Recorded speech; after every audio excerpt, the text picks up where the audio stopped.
ನಮಸ್ಕಾರ, ನಾನು ಕೆಜೆಹಳ್ಳಿ ಸುರೇಶ್. ಖಾರ ಪ್ರಶ್ನೆ ನೇರ ಉತ್ತರ, ಇದು ಮಂಥನ. ಇವತ್ತು ನಮ್ಮ ಕಾರ್ಯಕ್ರಮದಲ್ಲಿ ಆರ್ ಕೆ ಅವರು ಬಂದಿದ್ದಾರೆ. ಇವರು ನಿವೃತ್ತ ಇನ್ಸ್ಪೆಕ್ಟರ್ ಜನರಲ್ ಆಫ್ ಪೊಲೀಸ್ ಮತ್ತು STFನಲ್ಲಿ DIG ಕೆಲಸ ಮಾಡುವಂಥವ್ರು. ಮುಖ್ಯವಾಗಿ ವೀರಪ್ಪನ್ ಕಾರ್ಯಾಚರಣೆಯಲ್ಲಿ ಪ್ರಮುಖವಾದಂತಹ ಪಾತ್ರವನ್ನು ವಹಿಸುವಂಥ ಮಹತ್ವದ ಮತ್ತು ಹಿರಿಯ ಅಧಿಕಾರಿಗಳು, ನಿವೃತ್ತ ಅಧಿಕಾರಿಗಳು ಇವರು ನಮ್ಮ ಕಾರ್ಯಕ್ರಮಕ್ಕೆ ಬಂದಿದ್ದಾರೆ. ಬನ್ನಿ, ಅವರನ್ನ ಕಾರ್ಯಕ್ರಮಕ್ಕೆ ವೆಲ್ಕಮ್ ಮಾಡಿಕೊಂಡು ಕಾರ್ಯಕ್ರಮ ಶುರು ಮಾಡೋಣ. ಸರ್, ಕಾರ್ಯಕ್ರಮಕ್ಕೆ ಪ್ರೀತಿಯ ಸ್ವಾಗತ. Thank you sir. ಕಾರ್ಯಕ್ರಮದ ಪ್ರಾರಂಭದಲ್ಲಿ ನಿಮ್ಗೆ ಮುಖ್ಯವಾಗಿ ನಾನು ಕೇಳುವಂಥದ್ದು, ಈ ಸುಕ್ಮಾದಲ್ಲಿ ನಡೆದಂತಹ ಈ ನಕ್ಸಲರ ದಾಳಿ, CRPF ಯೋಧರ ಮೇಲೆ ದಾಳಿ ನಡೀತು. ಎಲ್ಲ ಒಂದು ಕಡೆ ಒಂದು ಸೂಕ್ಷ್ಮವಾಗಿ ನೋಡಿದಾಗ ಈ ದಾಳಿಯನ್ನು ತಡಿಬೋದಿತ್ತೇನೋ ಅಂತ ಅನಿಸುವಂಥದ್ದು. ಹೇಗೆ ವಿಶ್ಲೇಷಣೆ ಮಾಡ್ತೀರಿ ಈ ದಾಳಿನ? ಸುಕ್ಮಾದಲ್ಲಿ ನಡೆದ ದಾಳಿಯಲ್ಲಿ 25 ಜನ CRPF ಯೋಧರು ಹತರಾದರು.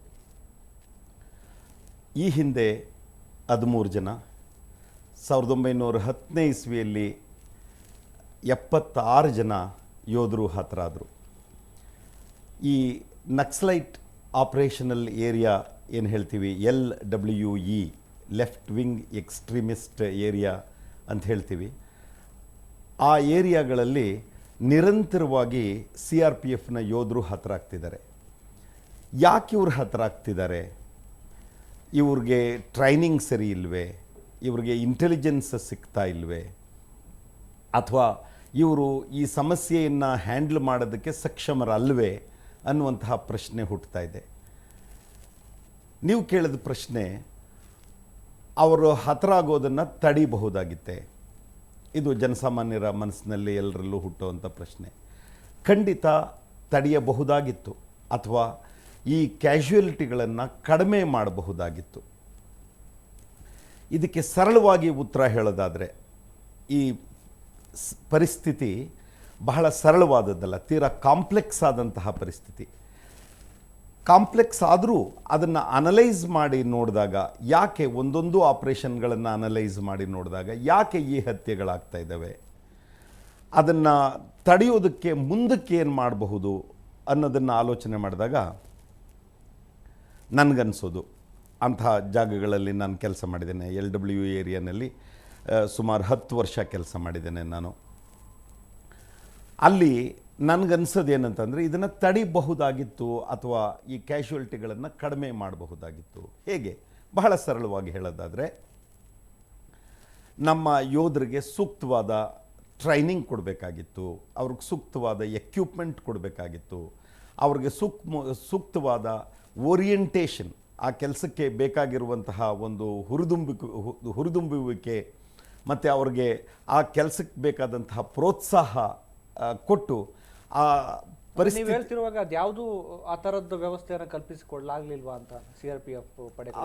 ಈ ವ್ಯವಸ್ಥೆಗಳನ್ನು ಕಲ್ಪಿಸ್ಕೊಡೋದ್ರಲ್ಲಿ ನ್ಯೂನತೆಗಳಿದ್ದದ್ರಿಂದಲೇ ಈ ಘಟನೆಗಳಾಗಿದೆ. ಯಾಕೆಂದರೆ ಫೀಲ್ಡ್ ಮಾರ್ಷಲ್ ಜನರಲ್ ಕಾರ್ಯಪ್ಪ ಅವರು ಇದ್ದಾಗ, ನೆಹರು ಹೇಳಿದಾಗ ನಾವು ಇನ್ನೂ ಸೋಲೊಪ್ಕೊಳ್ಳೋಕೆ ತಯಾರಿರಲಿಲ್ಲ, ನಮಗೆ ಸೂಕ್ತವಾದ ಎಲ್ಲ ವೆಪನ್ಸ್ಗಳನ್ನ ಕೊಟ್ಟಿದ್ರೆ, ಒಂದಷ್ಟು ಇಚ್ಛಾಶಕ್ತಿ ಇದ್ದರೆ ನಾವು ಯಾವುದೇ ಕಾರಣಕ್ಕೂ ಒಪ್ಕೊಳ್ಳೋಕೆ ಮಂಡಿ ಇರ್ತಿರ್ಲಿಲ್ಲ ಅನ್ನೋವಂಥದ್ದು. ಆ ಥರದ್ದು ಇನ್ನೂ ಈಗ ಮುಂದುವರಿತಿದೆಯಾ ಅಂತ ನಮ್ಮ ಯೋಧರಿಗೆ ಎಲ್ಲ ಥರದ ಏನು ಬೆಂಬಲ ಕೊಡುವಂಥದ್ದು, ಅವರಿಗೆ ಸೂಕ್ತವಾದ ವೆಪನ್ಸ್ ಕೊಡುವಂಥದ್ದು, ಅವರಿಗೆ ನೈತಿಕ ಸ್ಥೈರ್ಯ ತುಂಬುವಂಥದ್ದು? ನಾನು ಇಂಥ ಪರಿಸ್ಥಿತಿಗಳಲ್ಲಿ ಇನ್ಸೈಡರ್ ಆಗಿ ನೋಡಿದ ಮಟ್ಟಿಗೆ ನನಗನ್ಸೋದು,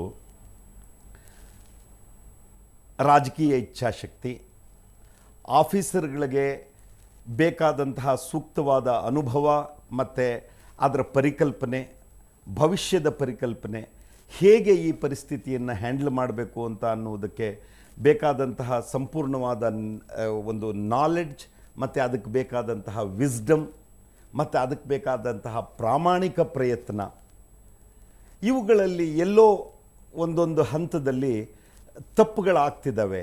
ಆ ಕಾರಣದಿಂದಲೇ ಈ ತರಹದ ಘಟನೆಗಳಾಗ್ತಿದ್ದಾವೆ. ಒಂದು ವೆಲ್ ಟ್ರೈನ್ಡ್ 3 ಲಕ್ಷ ಜನ ಇರುವಂತಹ ಒಂದು organisation central reserve police force, ಅವರು ಆರ್ಮಿ ಮಾಡುವುದಕ್ಕೆ ಒಪ್ಕೊಳ್ಳದೇ ಇದ್ದಂತಹ ಜವಾಬ್ದಾರಿಯನ್ನು ಒಪ್ಕೊಂಡಿದ್ದಾರೆ. ಸ್ಟೇಟ್ ಪೊಲೀಸ್ ಕೈ ಎತ್ತಿದಾಗ ಆ ಜವಾಬ್ದಾರಿಯನ್ನು ಒಪ್ಕೊಂಡಿದ್ದಾರೆ. ನಮ್ಮ ಸಂವಿಧಾನದ ರಚನೆಯಲ್ಲಿ ನಾವು ವ್ಯವಸ್ಥೆಯಲ್ಲಿ ನಾವು ನಮ್ಮ law and order is A state subject, policing is A state subject. ಆ ಕೆಲಸವನ್ನು ಸ್ಟೇಟ್ ಮಾಡೋದರಲ್ಲಿ ವಿಫಲವಾದಾಗ ಕೇಂದ್ರೀಯ ರಿಸರ್ವ್ ಪೊಲೀಸ್ ಬಲವನ್ನು ಕರೀತಾರೆ. ಕೇಂದ್ರೀಯ ರಿಸರ್ವ್ ಪೊಲೀಸ್ ಬಲವನ್ನು ಒಂದು ಹೊಸ ಜಾಗಕ್ಕೆ ಕರೆದು ಒಂದು ಹೊಸ ಸಮಸ್ಯೆ, ಅಲ್ಲಿ ನಕ್ಸಲೈಟ್ಗಳ ಮೋಡಸ್ ಆಪರೆಂಡೆ ಏನು, ಅವ್ರ ಕಾರ್ಯವಿಧಾನಗಳೇನು, ಅವ್ರ ಹತ್ರ ಏನು ವೆಪನ್ ಇದೆ, ಅವ್ರ ಸಪೋರ್ಟ್ ಬೇಸ್ ಎಲ್ಲಿದೆ, ಅವರನ್ನು ವಿರೋಧಿಸುವಂತಹ ಜನ ಅದೇ ಜಾಗದಲ್ಲಿ ಇದ್ದಾರೆಯೇ ಇಲ್ಲವೇ, ಇಲ್ಲಿಯ ರಾಜಕೀಯ ವ್ಯಕ್ತಿಗಳು ಯಾರು, ಇಲ್ಲಿ ನಡೆಯುವ ಆರ್ಥಿಕ ವ್ಯವಹಾರಗಳೇನು, ಈ ನಕ್ಸಲೈಟ್ಗಳಿಗೆ ಎಲ್ಲಿಂದ ಹಣ ಬರುತ್ತೆ, ಆ ನಕ್ಸಲೈಟ್ಗಳು ತಮ್ಮ ವೆಪನ್ಗಳನ್ನು ಎಲ್ಲಿಂದ ತಗೊಳ್ತಾರೆ, ತಮಗೆ ಬೇಕಾದ ಓವರ್ ಗ್ರೌಂಡ್ ಸಪೋರ್ಟರ್ಸ್ ಅಂತ ಏನು ಹೇಳ್ತೀವಿ, ಆ ಓವರ್ ಗ್ರೌಂಡ್ ಸಪೋರ್ಟರ್ಗಳು ಯಾವ್ಯಾವ ಬೇಸ್ನಲ್ಲಿದ್ದಾರೆ. ಮೊನ್ನೆ ದಾಳಿ ನಡೆದ ಕೂಡ ಸ್ಥಳೀಯರ ಒಂದು ಬೆಂಬಲ ತಗೊಂಡು ಒಂದು ಏನು ದಾಳಿ ಮಾಡಿದ್ರು ಅನ್ನುವಂಥದ್ದು ನಕ್ಸಲರು. ಸ್ಥಳೀಯರ ಬೆಂಬಲ ಇಲ್ಲದೆ ಯಾವುದೇ ದಾಳಿ ಸಾಧ್ಯವಿಲ್ಲ. ಟೆರರಿಸಮ್ನಲ್ಲಾಗಲಿ, ಇನ್ಸರ್ಜೆನ್ಸಿಯಲ್ಲಾಗಲಿ, ನಕ್ಸಲಿಸಮ್ನಲ್ಲಾಗಲಿ ಸ್ಥಳೀಯ ಬೆಂಬಲ ಇಲ್ಲದೆ ಈ ಮಹತ್ವದ ಈ ಒಂದು ಮ್ಯಾಗ್ನಿಟ್ಯೂಡ್ನ ಘಟನೆಯನ್ನ ಮಾಡೋದಕ್ಕೆ ಸಾಧ್ಯವಿಲ್ಲ. CRPF ಪಡೆ ಕೂಡ ಸ್ಥಳೀಯರೊಂದಿಗೆ ಬೆರೆಯುವಂತಹದ್ದು ಮಾಡಬೇಕಾದ ಅಗತ್ಯವಿದೆ ಅಂತ ಅನ್ಸುತ್ತೆ. ಖಂಡಿತ ಇದೆ. ಜನಬೆಂಬಲ ನಕ್ಸಲೈಟ್ಗಳ ಕಡೆಗಿದೆಯೇ ಅನ್ನುವಂತಹ ಪ್ರಶ್ನೆ ಹುಟ್ಟಿದಾಗ ಇಲ್ಲ.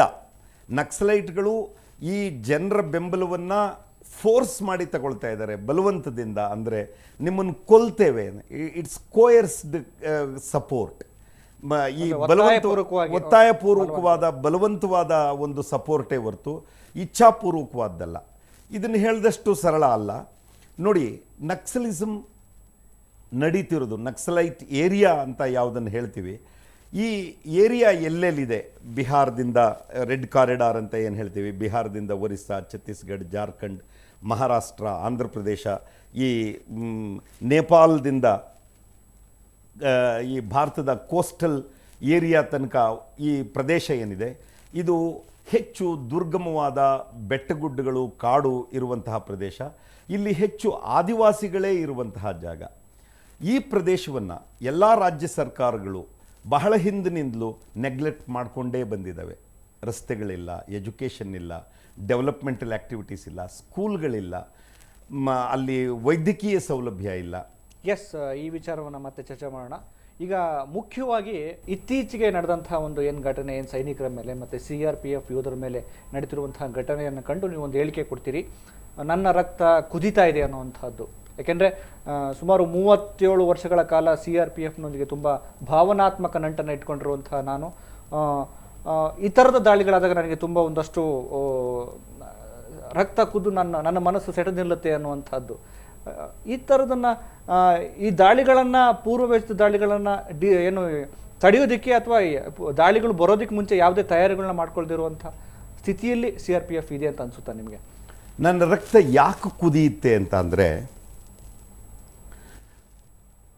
ನಮಗೆ ಬಹಳ ಆತ್ಮೀಯವಾಗಿದ್ದಂತಹ, ನಮ್ಮ ಜೊತೆಯಲ್ಲಿ ಕೆಲಸ ಮಾಡಿದಂತಹ, ನಮ್ಮ ಕುಟುಂಬದ ಸದಸ್ಯರೇ ಏನೋ ಅನ್ನುವಂತಹ ಒಂದು ಭಾವುಕ ಸಂಬಂಧವನ್ನು ಇದ್ದಂತಹ ಜನಗಳು ಈ ರೀತಿ ಹತ್ಯೆ ಆದಾಗ, ಈ ಹತ್ಯೆಗಳನ್ನು ತಡೆಯುವ ಕ್ರಮದಲ್ಲಿ ತಡೆಯಲಾಗದೇ ಇದ್ದಾಗ ಅದಕ್ಕೆ ನನ್ನ ರಕ್ತ ಕುದಿಯುತ್ತೆ. ಇದು ಪ್ರಾಯಶಃ ನಿಮ್ಮ ಮನೆಯಲ್ಲಿ ನಿಮ್ಮ ಬಂಧುಗಳು ಯಾರನ್ನಾದರೂ ಈ ರೀತಿ ಹತ್ಯೆ ಮಾಡಿದಾಗ ನಿಮ್ಮ ರಕ್ತ ಹೇಗೆ ಕುದಿಯುತ್ತೋ ಹಾಗೆ ನನಗೆ ರಕ್ತ ಕುದಿಯುತ್ತೆ. ಈ ಯೋಧರು ಅಲ್ಲಿ ತಮ್ಮ ಸ್ವಂತ ಕೆಲಸಕ್ಕೆ ಹೋದವರಲ್ಲ, ಅಥವಾ ಅವರು ಸಾವನ್ನು ಬರಲಿ ಅಂತ ಅಪೇಕ್ಷಿಸ್ಕೊಂಡು ಹೋದವರಲ್ಲ. It was not suicidal. ಅವರಲ್ಲಿ ಹೋಗಿದ್ದು ಒಂದು ಸ್ಟೇಟ್ ಪೊಲೀಸ್ ಆ ಕೆಲಸ ಮಾಡಲಿಕ್ಕೆ ಇಚ್ಛೆ ಪಡದೇ ಇದ್ದಾಗ, ಆರ್ಮಿನವರು ಈ ಜವಾಬ್ದಾರಿಯನ್ನು ಹೊತ್ಕೊಳ್ಳೋಕ್ಕೆ ಇಷ್ಟಪಡದೇ ಇದ್ದಾಗ, ಅಲ್ಲಿ ಇರುವಂತಹ ನಕ್ಸಲೈಟ್ಸ್ ಮತ್ತು ಒಂದು ಕಾನೂನಾತ್ಮಕವಾದ ಸರ್ಕಾರದ ನಡುವೆ ಉಳಿದಿರೋರು CRPF ಮಾತ್ರ. ಈ ಕಾರಣದಿಂದಲೇ ಅವ್ರಿಗೆ ಈಗ ಆರ್ಮಿನವ್ರು ಬರದೇ ಇದ್ದರೆ, ಅಥವಾ ಸ್ಟೇಟ್ ಪೊಲೀಸ್ನವ್ರು ಬರದೇ ಇದ್ದರೆ, ಅಥವಾ ಇನ್ಯಾವುದೇ ಆರ್ಗನೈಸೇಷನ್ಗಳನ್ನವರು ಅಲ್ಲಿ ಇಲ್ಲದೇ ಇರೋದ್ರಿಂದ CRPFನವರೇ ಆ ಜವಾಬ್ದಾರಿಯನ್ನು ಹೊತ್ಕೊಂಡಿರೋದ್ರಿಂದ ಅವರೇ ಇಲ್ಲಿ ಹೆಚ್ಚು ಕ್ಯಾಶುಯಾಲಿಟಿಗಳನ್ನು ಪಡ್ಕೊಳ್ಬೇಕಾಗ್ತಾ ಇದೆ. ಈ CRPF ಸ್ವಾತಂತ್ರ್ಯ ಬಂದಾಗಿಂದಲೂ, ಸ್ವಾತಂತ್ರ್ಯಕ್ಕಿಂತ ಮುಂಚೆಯಲ್ಲೂ, ಇದನ್ನು ಮುಂಚೆ ಕ್ರೌನ್ ರೆಪ್ರೆಸೆಂಟೇಟಿವ್ ಪೊಲೀಸ್ ಅಂತ ಹೇಳ್ತಾ ಇದ್ರು. ಸ್ವಾತಂತ್ರ್ಯ ನಂತರ ಇದನ್ನು central reserve police force act ಅಂತ ಒಂದು ಪಾರ್ಲಿಮೆಂಟ್ರಿ ಆ್ಯಕ್ಟ್ ಮಾಡಿ ಈ ಕೇಂದ್ರ ಸರ್ಕಾರ ಈ ರಿಸರ್ವ್ ಪೊಲೀಸ್ನ ಇಟ್ಕೊಳ್ಳುವಂಥ ಒಂದು ವ್ಯವಸ್ಥೆಯನ್ನು ಮಾಡ್ತು. ಈ ವ್ಯವಸ್ಥೆಯಲ್ಲಿ CRPF ದೇಶವನ್ನು ಒಗ್ಗೂಡಿಸುವ, ಈ ಪ್ರಿನ್ಸ್ಲಿ ಸ್ಟೇಟ್ಗಳನ್ನು ಒಗ್ಗೂಡಿಸುವ, ಹೈದರಾಬಾದ್ ನಿಜಾಮನ ರಾಜ್ಯವನ್ನು ಕೇಂದ್ರದ ಒಕ್ಕೂಟಕ್ಕೆ ಸೇರಿಸೋದ್ರಲ್ಲಾಗಲಿ, ಜುನಾಗಢನ್ನು ಸೇರಿಸೋದ್ರಲ್ಲಾಗಲಿ, ಮತ್ತು ಸ್ವಾತಂತ್ರ್ಯದ ಜೊತೆಯಲ್ಲೇ ಬೆಳೆದಂತಹ ನಾಗಾ ಇನ್ಸರ್ಜೆನ್ಸಿಯನ್ನು ಕಂಟ್ರೋಲ್ ಮಾಡೋದ್ರಲ್ಲಾಗಲಿ. ಸರ್, ಮುಂದುವರಿಸ್ತಾ ಇದ್ದಾರೆ ಅಂದರೆ CRPF ಹೇಗೆ ತನ್ನೆಲ್ಲ ಕಾರ್ಯಚಟುವಟಿಕೆಗಳನ್ನ ಮಾಡ್ತಾ ಬಂತು, ಹೇಗೆ ಅದು ಎಲ್ಲರಿಗೂ ಗುರುತಿಸ್ಕೊಂಡು ಮತ್ತು ಮುಖ್ಯವಾಗಿ ಬಂತು ಅನ್ನೋವಂಥದ್ದು ವಿವರಿಸಿ. ದೇಶದ ಆಂತರಿಕ ಸುರಕ್ಷತಾ ಸಮಸ್ಯೆಗಳು ಸ್ವಾತಂತ್ರ್ಯ ಪೂರ್ವದಲ್ಲಿ ಏನೇನಾಯಿತು ಅಂತ ಆಲೋಚನೆ ಮಾಡಿದರೆ, ಸ್ವಾತಂತ್ರ್ಯ ಬಂದಾಗ ಇದ್ದ ಪ್ರಮುಖವಾದ ಪ್ರಶ್ನೆ ಈ ಪ್ರಿನ್ಸ್ಲಿ ಸ್ಟೇಟ್ಗಳನ್ನು ಒಗ್ಗೂಡಿಸೋದು. ಅಲ್ಲಿಂದ ಪ್ರಾರಂಭವಾಯಿತು CRPF ತನ್ನ ಕಥೆಯನ್ನು ಕಟ್ಟಲಿಕ್ಕೆ, ತನ್ನ ಆರ್ಗನೈಸೇಷನನ್ನು ರೂಪಿಸ್ಕೊಳ್ಳಿಕ್ಕೆ. ಹೈದರಾಬಾದ್ ಮತ್ತು ಜುನಾಗಢ್ ಇತ್ಯಾದಿ ರಾಜ್ಯಗಳು, ಪ್ರಿನ್ಸ್ಲಿ ಸ್ಟೇಟ್ಗಳು ಕೇಂದ್ರದ ಒಕ್ಕೂಟದ ಜೊತೆ ಸೇರೋದಕ್ಕೆ ತಕರಾರು ತಂದಾಗಿನಿಂದ ನಂತರ ನಡೆದ ಎಲ್ಲ ಆಂತರಿಕ ಸಮಸ್ಯೆಗಳಲ್ಲೂ CRPF ಒಂದು ಅವಿಭಾಜ್ಯ ಅಂಗವಾಗಿ ಕೆಲಸ ಮಾಡಿತು.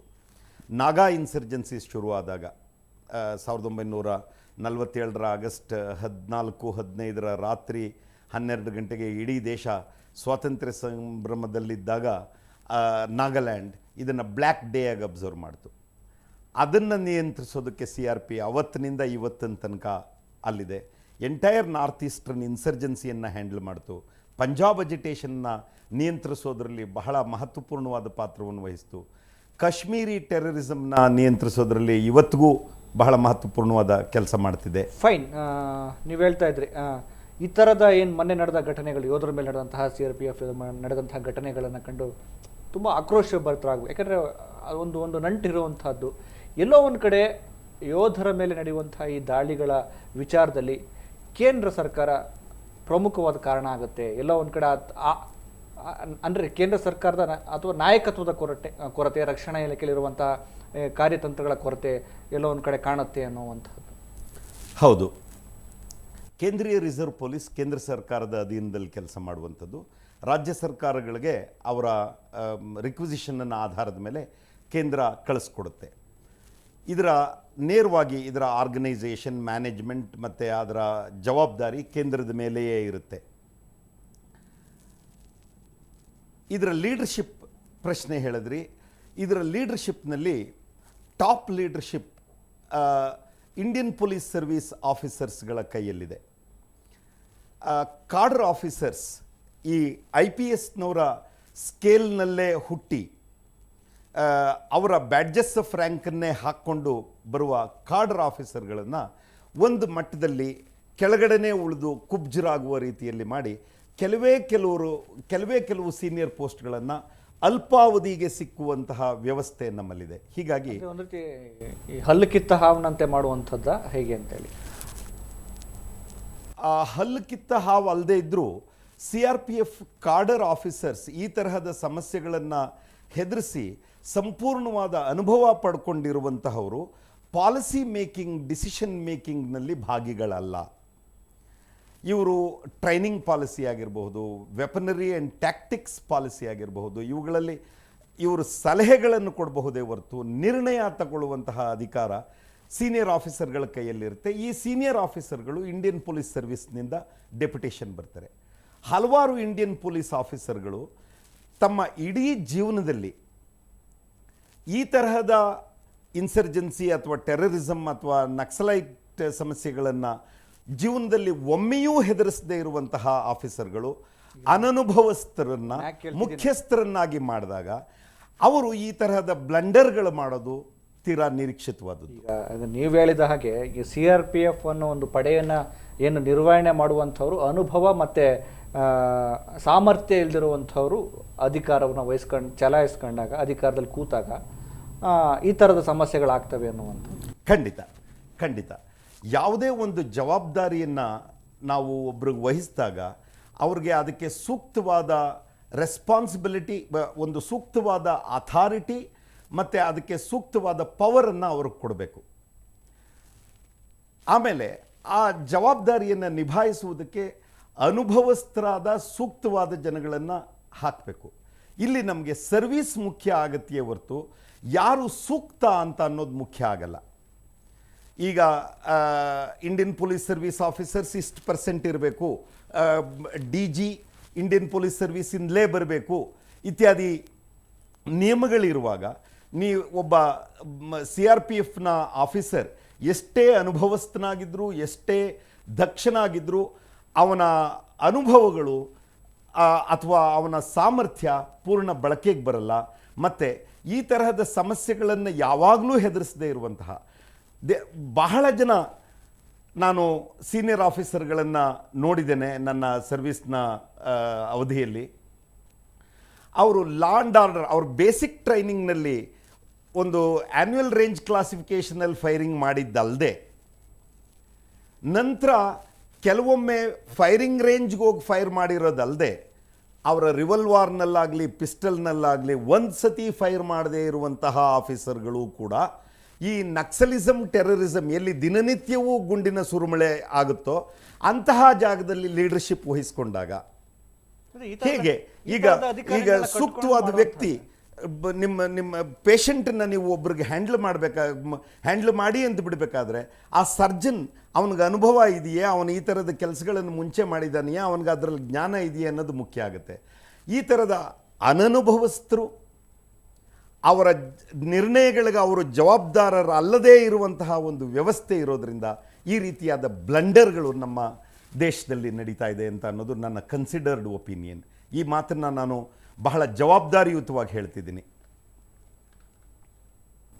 ಈಗ ಸಂಬಂಧಪಟ್ಟ ಕ್ಷೇತ್ರಗಳ ಬಗ್ಗೆ ಕಾರ್ಯಾಚರಣೆ ಮಾಡುವಂಥದ್ದು, ಈಗ CRPF ಮಾಡುವಂಥ ಈ ಸ್ವಾತಂತ್ರ್ಯದ ವಿಚಾರದ ಬಗ್ಗೆ ಅಧಿಕಾರಿಗಳ ಅಥವಾ ಏನು ಸಂಬಂಧಪಟ್ಟ ಏನು ಜನರಲ್ಗಳು ಕೊಡುವಂಥ ಆದೇಶಕ್ಕೆ ಕಾಯುವಂಥದ್ದು, ಅವ್ರ ಮರ್ಜಿಗೆ ಕಾಯುವಂಥದ್ದು, ರಾಜ್ಯ ಪೊಲೀಸರ ಮರ್ಜಿಗೆ ಕಾಯುವಂಥದ್ದು, ಅವ್ರು ಹೇಳಿದಾಗ ಮಾತ್ರ ನೀವು ಮಾಡಬೇಕು, ಅವರ ಆಜ್ಞೆಯ ಮೇರೆಗೆ ಅವರ ಏನು ಅನುಮತಿ ಕೊಡೋವರೆಗೂ ಕಾಯುವಂಥ ಪರಿಸ್ಥಿತಿ ಇರುವಂಥದ್ದು, ಇದ್ರ ಬಗ್ಗೆ ಏನಿತ್ತು ನೋಡಿ. ನಾನು ಹೇಳಿದೆ, ನಮ್ಮ ಒಕ್ಕೂಟ ವ್ಯವಸ್ಥೆಯಲ್ಲಿ ಕೇಂದ್ರ ಸರ್ಕಾರ ರಾಜ್ಯ ಸರ್ಕಾರಗಳಿದ್ದಾವೆ. ಅದರಲ್ಲಿ ಲಾ ಆ್ಯಂಡ್ ಆರ್ಡರ್ ಪೊಲೀಸಿಂಗ್ ರಾಜ್ಯ ಸರ್ಕಾರದ ಪರಿಧಿಯಲ್ಲಿ ಬರುತ್ತೆ.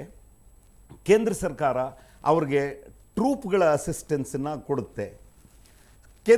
ಕೇಂದ್ರೀಯ ಮೀಸಲು ಪೊಲೀಸ್ ಪಡೆಯ ಒಂದು ಸಹಾಯವನ್ನು ರಾಜ್ಯ ಸರ್ಕಾರಕ್ಕೆ ಕೊಟ್ಟರು. ಆ ಕೇಂದ್ರೀಯ ಪೊಲೀಸ್ ಪಡೆ ರಾಜ್ಯ ಸರ್ಕಾರದ ಅಧಿಕಾರಿಗಳ ಅಧೀನದಲ್ಲಿರುತ್ತೆಯೇ ಹೊರತು ಅವರು ನೇರವಾಗಿ ಆಪರೇಟ್ ಮಾಡೋಕ್ಕಾಗಲ್ಲ. ಇನ್ಫ್ಯಾಕ್ಟ್ ನಾನು ಬಹಳ ಹಿಂದಿನಿಂದಲೂ ಹೇಳ್ತಾ ಬರ್ತಾ ಇದ್ದೀನಿ, ಒಂದು ಆಪರೇಷನಲ್ ಏರಿಯಾಕ್ಕೆ ಸ್ಟೇಟ್ ಪೊಲೀಸ್ ಹ್ಯಾಂಡಲ್ ಮಾಡೋಕ್ಕಾಗದೇ ಇರುವಂತಹ ಸ್ಥಿತಿ ಇದ್ದಾಗ ಅವರು ಕೇಂದ್ರೀಯ ಪೊಲೀಸ್ ಪಡೆಯನ್ನು ಕರೆದಾಗ ಆ ಆಪರೇಷನಲ್ ಇಂಡಿಪೆಂಡೆನ್ಸ್ನ ಕೇಂದ್ರೀಯ ರಿಸರ್ವ್ ಪೊಲೀಸ್ಗೆ ಕೊಡಬೇಕು. ಅದನ್ನು ಕೊಡ್ತಾ ಇಲ್ಲ. ಯಾಕೆ ಅಂತಂದರೆ ನೀವು ದಿಸ್ ಇಸ್ ದಿ ಟಾಸ್ಕ್, ನಮ್ಮಲ್ಲಿ ಈ ಸಮಸ್ಯೆ ಇದೆ, ಇದನ್ನು ನೀವು ಹೇಗೆ ಬಗೆಹರಿಸ್ತೀರಿ ಅದನ್ನು ಬಗೆಹರಿಸಿ, ನೀವು ಕಾನೂನನ್ನು ಸಂಪೂರ್ಣವಾಗಿ ಪಾಲಿಸಬೇಕು, ಮಿನಿಮಮ್ ಯೂಸ್ ಆಫ್ ಫೋರ್ಸ್ ಮಾಡಬೇಕು, ಈ ಪರಿಧಿಯಲ್ಲಿ ನೀವು ಕೆಲಸ ಮಾಡಬೇಕು ಅಂತ ಅನ್ನುವಂತಹ ಒಂದು ಟಾಸ್ಕನ್ನು ನಮಗೆ ಕೊಟ್ಟಾಗ ಆ ಟಾಸ್ಕನ್ನು ಹೇಗೆ ಹ್ಯಾಂಡಲ್ ಮಾಡಬೇಕು ಅಂತ ಅನ್ನೋದು ಆ ಕೇಂದ್ರೀಯ ಪೊಲೀಸ್ ಪಡೆಯ ಅಧಿಕಾರಿಗಳಿಗೆ ಗೊತ್ತಿರುತ್ತೆ. ಅದನ್ನು ಬಿಟ್ಟು ನೀವು ಇಂಥ ಕಡೆ ನೀವು ಒಂದು ಸೆಕ್ಷನ್ ಹಾಕಿ, ನೀವು ಇಂಥ ಕಡೆ LMG ಇಡಿ, ಇಂಥ ಕಡೆ 2 ಇಂಚ್ ಮೋರ್ಟರ್ ಹಾಕಿ, ಇಂಥ ರೋಡ್ಗಳನ್ನು ಬಂದ್ ಮಾಡಿ, ಇಂಥ ರೋಡ್ಗಳನ್ನು ಬಂದ್ ಮಾಡಬೇಡಿ, ಈ ಥರದ ನಿರ್ಣಯಗಳು ಕೊಟ್ಟಾಗ ನೀವು ಒಬ್ಬ ಸರ್ಜನ್ಗೆ ನೀನು ಕರಳನ್ನು ಹೀಗೆ ಕತ್ತರಿಸು, ನೀನು ಇಂಥ ನರ್ವನ್ನು ಕತ್ತರಿಸಬೇಡ, ಅವರ ಸಾಮರ್ಥ್ಯಕ್ಕೆ ಅನುಗುಣವಾಗಿ ಕೆಲಸಗಳನ್ನ ಕೊಡ್ತಾ ಇಲ್ಲ ಅನ್ನುವಂಥದ್ದು. ಸಾಮರ್ಥ್ಯ ಅಲ್ಲ, ಯಾವುದೇ ಒಂದು ಟಾಸ್ಕ್ ಕೊಟ್ಟಾಗ ಆ ಟಾಸ್ಕನ್ನು ನಾನು ಮಾಡೋಕ್ಕಾಗದೇ ಇದ್ದಾಗ ನಿಮ್ಮ ಸಹಾಯನ ನಾನು ಕೇಳಿದಾಗ ನಿಮಗೆ ಆ ಟಾಸ್ಕ್ನಲ್ಲಿ ಅನುಭವ ಇದೆ ಅಂತ, ನೀವು ಆ ಟಾಸ್ಕನ್ನು ಪೂರೈಸಬಲ್ರಿ ಅಂತ ಅನ್ನುವ ನಂಬಿಕೆ ನನಗಿದ್ದಾಗ, ನಮ್ಮನ್ನು ಕರೆಸ್ಕೊಂಡಾಗ ನಮಗೆ ಆ ಆ ಟಾಸ್ಕನ್ನು ಕೊಡಬೇಕೇ ಹೊರತು ಅದನ್ನು ಮಾಡುವ ಕ್ರಮವನ್ನೆಲ್ಲ ಅನನುಭವಸ್ಥರು ನಮಗೆ ಫೀಡ್ ಮಾಡೋದಲ್ಲ. ಅಂದರೆ ಒಂದು ಟಾಸ್ಕ್ ಕೊಟ್ಟಾಗ ಮತ್ತೆ ಒಂದು ಸ್ವಾತಂತ್ರ್ಯದ ಜೊತೆಗೆ ಹೇಗೆ ಜವಾಬ್ದಾರಿನ ನೀವು ಕೊಡಬೇಕು ಅನ್ನುವಂಥದ್ದು, ಇದನ್ನು ವಿವರಿಸ್ತಾ ಇದ್ರಿ. ನಿಮಗೆ ಯಾವ ಥರದ ಜವಾಬ್ದಾರಿನ ಕೊಡಬೇಕು ಅನ್ನುವಂಥದ್ದು? ನಾನು ಈಗಾಗಲೇ ಹೇಳಿದ ಹಾಗೆ ನಮ್ಮ ಒಕ್ಕೂಟ ವ್ಯವಸ್ಥೆಯಲ್ಲಿ ರಾಜ್ಯ ಪೊಲೀಸ್ನವರದೇ ರಾಜ್ಯ ಸರ್ಕಾರದ್ದೇ ಪ್ರಮುಖವಾದ ಲಾ ಆ್ಯಂಡ್ ಆರ್ಡರ್ ಮೇಂಟೆನೆನ್ಸ್ನ ಜವಾಬ್ದಾರಿಯಾಗಿರುವಾಗ ಕೇಂದ್ರ ಸರ್ಕಾರದ ಪಡೆಗಳ ಸಹಕಾರವನ್ನು ಅವರು ಕೋರಿದಾಗ ಅವ್ರಿಗೆ ಟಾಸ್ಕನ್ನು ಕೊಡಬೇಕು, ಅವ್ರಿಗೆ ಆಪರೇಷನಲ್ ಡೀಟೇಲ್ಸ್ನ ಕೊಡಬಾರ್ದು. ನೋಡಿ, ಇಂಟೆಲಿಜೆನ್ಸ್ ವ್ಯವಸ್ಥೆ ರಾಜ್ಯ ಸರ್ಕಾರದ ಕೈಯಲ್ಲಿರುತ್ತೆ. ಅಲ್ಲಿ ಇರುವಂತಹ ಆ ಪೊಲೀಸ್ ಠಾಣೆಯಲ್ಲಿ ಸಂಗ್ರಹ ಮಾಡಿರುವಂತಹ ಮಾಹಿತಿ, ಆ ಪೊಲೀಸ್ ಹೆಡ್ ಕ್ವಾರ್ಟರ್ಸ್ನಲ್ಲಿ ಕ್ರೋಢೀಕರಿಸ್ಕೊಂಡಂತಹ ಮಾಹಿತಿ ಎಲ್ಲ ಇರೋದು ರಾಜ್ಯ ಪೊಲೀಸ್ನವ್ರ ಕೈಯಲ್ಲಿ. ಕೇಂದ್ರೀಯ ಪೊಲೀಸ್ ಪಡೆಯವರು ಬೇರೆ ಯಾವುದೋ ಒಂದು ಪಂಜಾಬ್ನಿಂದಲೋ ಕಾಶ್ಮೀರದಿಂದಲೋ ನಾಗಾಲ್ಯಾಂಡಿಂದಲೋ ಅವರು ಈ ನಕ್ಸಲೈಟ್ ಏರಿಯಾಕ್ಕೆ ಏಕ್ದಮ್ ಬಂದು ಇಳಿದಾಗ ಇಲ್ಲಿ ಏನು ಪರಿಸ್ಥಿತಿ ಇದೆ, ಈಗಾಗಲೇ ಏನು ಘಟನೆಗಳು ನಡೆದಿದ್ದಾವೆ, ಇದು ಭೌಗೋಳಿಕ ಪರಿಸ್ಥಿತಿ ಇಲ್ಲಿ ಹೇಗಿದೆ, ಎಲ್ಲಿ ಕಾಡಿದೆ, ಎಲ್ಲಿ ರಸ್ತೆ ಇದೆ, ಇಲ್ಲಿ ಯಾವ ತರಹದ ಜನ ವಾಸ ಮಾಡ್ತಿದ್ದಾರೆ, ಹಿಂದೆ ಯಾವ್ಯಾವ ತಂತ್ರಗಳನ್ನು ಅಳವಡಿಸ್ಕೊಂಡು ಇವರು ಪೊಲೀಸ್ನವರ ವಿರುದ್ಧ ದಾಳಿ ಮಾಡಿದರು, ಅವರ ಕಾರ್ಯವೈಖರಿ ಏನು, ಕಾರ್ಯದ ವಿಧಾನ ಏನು ಇತ್ಯಾದಿಗಳನ್ನೆಲ್ಲ ಸಂಪೂರ್ಣವಾಗಿ ಆ ಕೇಂದ್ರೀಯ ಪೊಲೀಸ್ನವ್ರಿಗೆ ಮಾಹಿತಿಯನ್ನು ಒದಗಿಸ್ಕೊಡೋದು ತೀರಾ ಅವಶ್ಯಕ. ಹಲವಾರು ಸಂದರ್ಭಗಳಲ್ಲಿ ಈ ಮಾಹಿತಿಯನ್ನು ಒದಗಿಸ್ಕೊಡೋದ್ರಲ್ಲಿ ನ್ಯೂನತೆಗಳು ಕಂಡು ಬರ್ತಾ ಇದ್ದಾವೆ ನನ್ನ ಅನುಭವದಲ್ಲಿ. ಮತ್ತು ಅವ್ರು ಬಂದ ಕೂಡಲೇ ನೀವು ನಿಮ್ಮ ಕಂಪ್ನಿ ಹೆಡ್ ಕ್ವಾರ್ಟರ್ಸ್ನ ಇಲ್ಲಿಡಿ, ಬೆಟಾಲಿಯನ್ ಹೆಡ್ ಕ್ವಾರ್ಟರ್ಸ್ನ ಇಲ್ಲಿಡಿ, ನೀವು ಸೆಕ್ಷನನ್ನು ಇಲ್ಲಿ ಹಾಕಿ, ನೀವು ಇಂತಿಂಥ ವೆಪನ್ಗಳನ್ನ ಇಂಥ ಕಡೆ ಡೆಪ್ಲಾಯ್ ಮಾಡಿ ಅನ್ನುವಂತಹ ಆದೇಶವನ್ನು ಲೋಕಲ್ SP ಕೊಡೋದಾದರೆ, ಅದಕ್ಕೆ ಅವನು ಸಕ್ಷಮನಾಗಿದ್ದರೆ, ಈ ಆದೇಶ ಕೊಡೋದಕ್ಕೆ ಆತ ಪೂರ್ಣವಾಗಿ ಸಶಕ್ತನಾಗಿದ್ದರೆ ಅವನೇ ಹ್ಯಾಂಡಲ್ ಮಾಡ್ಬೋದಾಗಿತ್ತಲ್ಲ. ಅವನ ಕೈಲಿ ಹ್ಯಾಂಡಲ್ ಮಾಡೋಕ್ಕೆ ಆಗದೇ ಇರೋದ್ರಿಂದಲೇ ಹೊರಗಡೆ ಫೋರ್ಸನ್ನು ಕರೆಸ್ಕೊಂಡಿರೋದ್ರಿಂದ ಅವ್ರ ಜೊತೆಲಿ ಕೂತ್ಕೊಂಡು ಅವನು ವಿಚಾರ ಮಾಡಬೇಕು. ನೋಡಿ, ಈ ಸಮಸ್ಯೆ ಇದೆ, ಇದನ್ನು ಹೇಗೆ ಹ್ಯಾಂಡಲ್ ಮಾಡ್ಬೋದು, ನಮ್ಮ ಹತ್ರ ಇಂಥ ಮಾಹಿತಿ ಇದೆ, ನೀವು ಬೇರೆ ಬೇರೆ ಕಡೆ ಇಂಥ ಸಮಸ್ಯೆಗಳನ್ನ ಹ್ಯಾಂಡಲ್ ಮಾಡಿದ್ದೀರಿ ಅಂತ ಒಂದು ವಿಚಾರ ವಿಮರ್ಶೆ ಮಾಡಿ ಒಂದು ಕಾರ್ಯವಿಧಾನವನ್ನು ರೂಪಿಸ್ಕೊಂಡು ಆಮೇಲೆ ಆ ಕಾರ್ಯವನ್ನು ಎಕ್ಸಿಕ್ಯೂಟ್ ಮಾಡುವಂತಹ ಸ್ವಾತಂತ್ರ್ಯವನ್ನು ಆ ಕೇಂದ್ರೀಯ ಪೊಲೀಸ್ ಪಡೆಗಳಿಗೆ ಕೊಡಬೇಕು. ಅದು ಆಗ್ತಾ ಇಲ್ಲ. ಈಗ ಈ ಸಂದರ್ಭಗಳನ್ನು ಹ್ಯಾಂಡ್ಲ್ ಮಾಡುವ ವಿಚಾರದಲ್ಲಿ, ಈ ಕಾರ್ಯಾಚರಣೆಗಳ ವಿಚಾರದಲ್ಲಿ ರಾಜ್ಯ ಪೊಲೀಸ್ ಇಲಾಖೆ ತುಂಬ ಅಪಾಯಕಾರಿ ಕಾರ್ಯಾಚರಣೆಗಳಲ್ಲಿ ಮಾತ್ರ CRPF ಅನ್ನು ಕಳಿಸುತ್ತೆ, ಬಳಸ್ಕೊಳ್ಳುತ್ತೆ ಅನ್ನುವಂಥದ್ದು. ಹೌದು ಹೌದು, ಇದನ್ನು ನನ್ನ ಅನುಭವದಲ್ಲಿ ಹಲವಾರು ಸಂದರ್ಭಗಳಲ್ಲಿ ನೋಡಿದ್ದೇನೆ. ಯಾವುದೇ ಒಂದು ರಾಜ್ಯದ ಪೊಲೀಸ್ ಒಂದು ಪರಿಸ್ಥಿತಿ ವಿಕೋಪಕ್ಕೆ ಹೋದಾಗ ಅದನ್ನು ವಿಕೋಪಕ್ಕೆ ತಳ್ಳೋದ್ರಲ್ಲಿ ನಮ್ಮ ಮಹತ್ವಪೂರ್ಣವಾದ ಜವಾಬ್ದಾರಿ ಇದೆ ಎನ್ನುವಂತಹ ಮಾತನ್ನು ಯಾವ ರಾಜ್ಯ ಪೊಲೀಸ್ನವರು ಹೇಳಿದ್ದನ್ನು ನಾನು ಕೇಳಿಸ್ಕೊಂಡಿಲ್ಲ. ಅದಕ್ಕೆಲ್ಲ ಅವ್ರು ಬೇರೆಯವ್ರನ್ನೇ ಬ್ಲೇಮ್ ಮಾಡ್ತಾ ಇರ್ತಾರೆ. ನಮ್ಮ ಅನನುಭವದಿಂದ, ನಮಗೆ ಅದನ್ನು ಹ್ಯಾಂಡಲ್ ಮಾಡೋ ಶಕ್ತಿ ಇಲ್ಲದೆ ಇರೋದ್ರಿಂದ ಇದು ಹುಟ್ಟಿತು, ಇದು ಬೆಳೀತು, ಬೆಳೆದ ನಂತರ ನಾವು ನಿಯಂತ್ರಿಸೋಕ್ಕಾಗಲಿಲ್ಲ ಅನ್ನುವಂತಹ ಮಾತನ್ನು ಯಾರೂ ಹೇಳಲ್ಲ. ಅದಕ್ಕೆ ಬೇರೆಯವರು ಯಾರನ್ನೋ ಸ್ಕೇಪ್ ಗೋಟ್ಗಳನ್ನಾಗಿ ಮಾಡ್ತಾರೆ. CRPFನ ಕರೆಸ್ಕೊಂಡ ನಂತರ, ಈ ಸಮಸ್ಯೆಯನ್ನು ಹ್ಯಾಂಡಲ್ ಮಾಡೋದಕ್ಕೆ CRPFನ ಕರೆಸ್ಕೊಂಡ ನಂತರ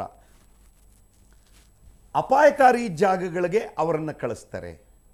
ಆಲ್ ರೈಟ್, CRPF ಒಂದು ಸಶಸ್ತ್ರ ಪಡೆ, ಮತ್ತು ಅದಕ್ಕೆ ಬಹಳ ಒಳ್ಳೆ ಟ್ರೈನಿಂಗ್ ಆಗಿರುತ್ತೆ, ಓರಿಯೆಂಟೆಡ್ ಜನಗಳಿರ್ತಾರೆ, ಅವ್ರಿಗೆ ರಾಜ್ಯ ಪೊಲೀಸ್ನವರಲ್ಲಿ ಇರದೇ ಇರುವಂತಹ ವೆಪನರಿ ಅವ್ರ ಹತ್ರ ಇರುತ್ತೆ, ಅನುಭವ ಇದೆ. ಹೌದು, ಆದರೆ ಎಷ್ಟೇ ಅನುಭವಸ್ಥ ಆದರೂ ಕೂಡ ಅವನಿಗೆ ಸೂಕ್ತವಾದ ಮಾಹಿತಿ ಇಲ್ಲದೆ ಇದ್ದಾಗ, ಅಪಾಯದ ಸ್ಪಷ್ಟ ಪರಿಕಲ್ಪನೆ ಇಲ್ಲದೆ ಇದ್ದಾಗ ಅವನು ಆ ಪರಿಸ್ಥಿತಿಯನ್ನು ಹ್ಯಾಂಡಲ್ ಮಾಡೋಕ್ಕೆ ಹೋದಾಗ ತಪ್ಪುಗಳನ್ನು ಮಾಡಬೇಕಾಗತ್ತೆ. ಆ ತರಹದ ತಪ್ಪುಗಳನ್ನು ಹಲವಾರು ಸಂದರ್ಭಗಳಲ್ಲಿ ನೋಡಿದ್ದೇನೆ.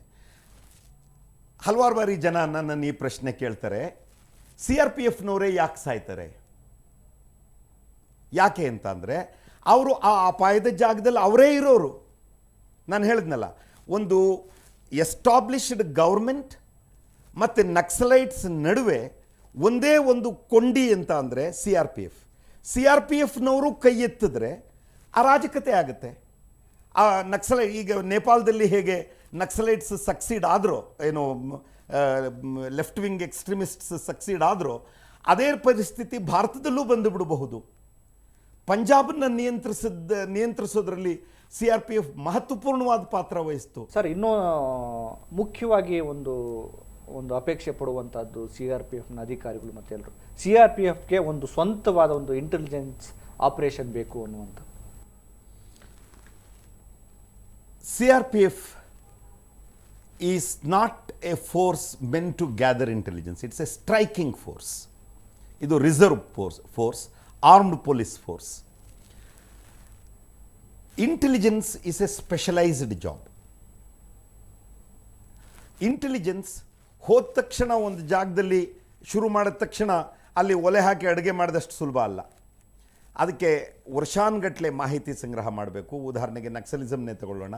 ಇಲ್ಲಿ ಯಾವ ಪರಿಸ್ಥಿತಿಯಿಂದ ನಕ್ಸಲೈಟ್ಸ್ ಬಂದರು, ಹೇಗೆ ಬಂದರು, ಎಲ್ಲಿಂದ ಬಂದರು, ಅವ್ರಿಗೆ ಸಪೋರ್ಟ್ ಕೊಟ್ಟಂತಹ ಜನ ಏನು, ಆ ಸಪೋರ್ಟ್ ಕೊಟ್ಟಂಥ ಜನರ ಸಮಸ್ಯೆಗಳೇನಿದ್ವು, ಅದರಲ್ಲಿ ಇವ್ರನ್ನ ಅಪೋಸ್ ಮಾಡಿದವ್ರು ಯಾರು, ಹಿಂದೆ ಏನೇನು ಘಟನೆ ನಡೀತು, ಈ ಎಲ್ಲ ಮಾಹಿತಿಗಳ ಆಧಾರದ ಮೇಲೆ ಇವತ್ತು ಏನು ಮಾಡ್ತಿದ್ದಾರೆ, ನಾಳೆ ಏನು ಮಾಡಬಲ್ಲರು ಅನ್ನೋದನ್ನು ಪಾಸ್ಚುಲೇಟ್ ಮಾಡಿ ನಾವು ನಮ್ಮ ಆಪರೇಷನ್ಗಳನ್ನು ರೂಪಿಸಬೇಕಾಗತ್ತೆ. CRPF ಅಲ್ಲಿ ಅವ್ರದ್ದೇ ಆದ ಒಂದು ಚಿಕ್ಕ ಇಂಟೆಲಿಜೆನ್ಸ್ ವಿಂಗ್ ಇದೆ.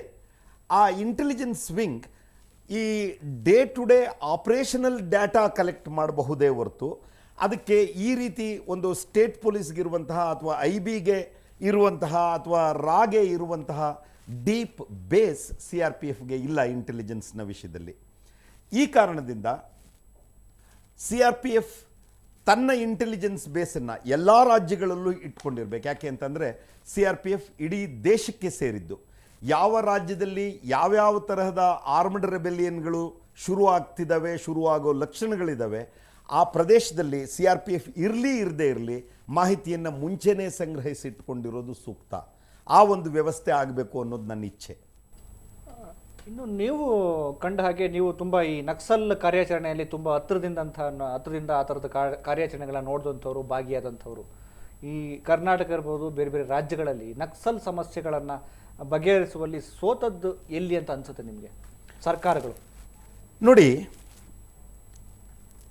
ನಕ್ಸಲ್ ಸಮಸ್ಯೆ ಇರುವಂತಹ ಜಾಗಗಳನ್ನು ನೀವು ಭಾರತದ ದೇಶದ ನಕ್ಷೆಯಲ್ಲಿ ಗುರುತಿಸಿದ್ರೆ, ಮತ್ತು ಇನ್ನೊಂದು ಮ್ಯಾಪ್ನಲ್ಲಿ ಈ ದೇಶದಲ್ಲಿ ಆದಿವಾಸಿಗಳು ಎಲ್ಲೆಲ್ಲಿದ್ದಾರೆ ಅಂತ ಅನ್ನುವಂತಹ ಒಂದು ಮ್ಯಾಪನ್ನು ಮಾಡಿ ಆ ಎರಡೂ ಮ್ಯಾಪನ್ನು ಜೊತೆಯಲ್ಲಿಟ್ಟರೆ ಬಹಳ ಆಕಸ್ಮಿಕವೋ ಅನ್ನುವಂತೆ ಈ ಎರಡೂ ಮ್ಯಾಪ್ಗಳು ಕೋಯಿನ್ಸೈಡ್ ಆಗ್ತಿದ್ದಾವೆ. ನಾರ್ತ್ ಈಸ್ಟ್ನಲ್ಲಿ ಅದು ಇನ್ಸರ್ಜೆನ್ಸಿ ರೂಪ ಪಡ್ಕೊಂಡಿರಬಹುದು, ಮಧ್ಯ ಭಾರತದಲ್ಲಿ ಅದು ನಕ್ಸಲಿಸಮ್ನ ರೂಪ ಪಡ್ಕೊಂಡಿರಬಹುದು. ಇಲ್ಲಿ ಕಾಣಿಸುವ ಕಾಮನ್ ಫ್ಯಾಕ್ಟರ್ ಅಂತ ಅಂದರೆ ದೇ ವರ್ ಆಲ್ ಟ್ರೈಬಲ್ಸ್. ಒಂದು, ನಾವು ಈ ದೇಶದಲ್ಲಿರುವ 7.5% ಟ್ರೈಬಲ್ಗಳನ್ನು ಸ್ವಾತಂತ್ರ್ಯ ಬಂದ ನಂತರ ಸ್ವಾತಂತ್ರ್ಯದ ಫ್ರೂಟ್ಸ್ನ ಸವಿಯೋದರಲ್ಲಿ ಅವ್ರಿಗೆ ಸಮಭಾಗ ಕೊಟ್ಟುವೆ. ಅವ್ರಿಗೆ ನಾವು 7% ರಿಸರ್ವೇಷನ್ನ ಕೇಂದ್ರ ಸರ್ಕಾರಿ ನೌಕರಿಗಳಲ್ಲಿ ಕೊಟ್ಟಿರಬಹುದು. ಆದರೆ ನಮ್ಮೆಲ್ಲರ ಈ ಡೆವಲಪ್ಮೆಂಟ್ ಪ್ರೋಸೆಸ್ನಲ್ಲಿ ಅವರು ಭಾಗಿಗಳಾದರೆ ಆಗಲಿಲ್ಲ ಅಂದರೆ ಯಾಕಾಗಲಿಲ್ಲ? ಈ ಪ್ರಶ್ನೆಗಳಿಗೆ ಆ ರಾಜಕೀಯ ವ್ಯವಸ್ಥೆ ಉತ್ತರ ಕೊಡಬೇಕಾಗತ್ತೆ. ನಾವು ನಿರಂತರವಾಗಿ ಈ ಆದಿವಾಸಿ ಪ್ರದೇಶಗಳನ್ನು ಇಗ್ನೋರ್ ಮಾಡ್ತಲೇ ಬಂದ್ವಿ.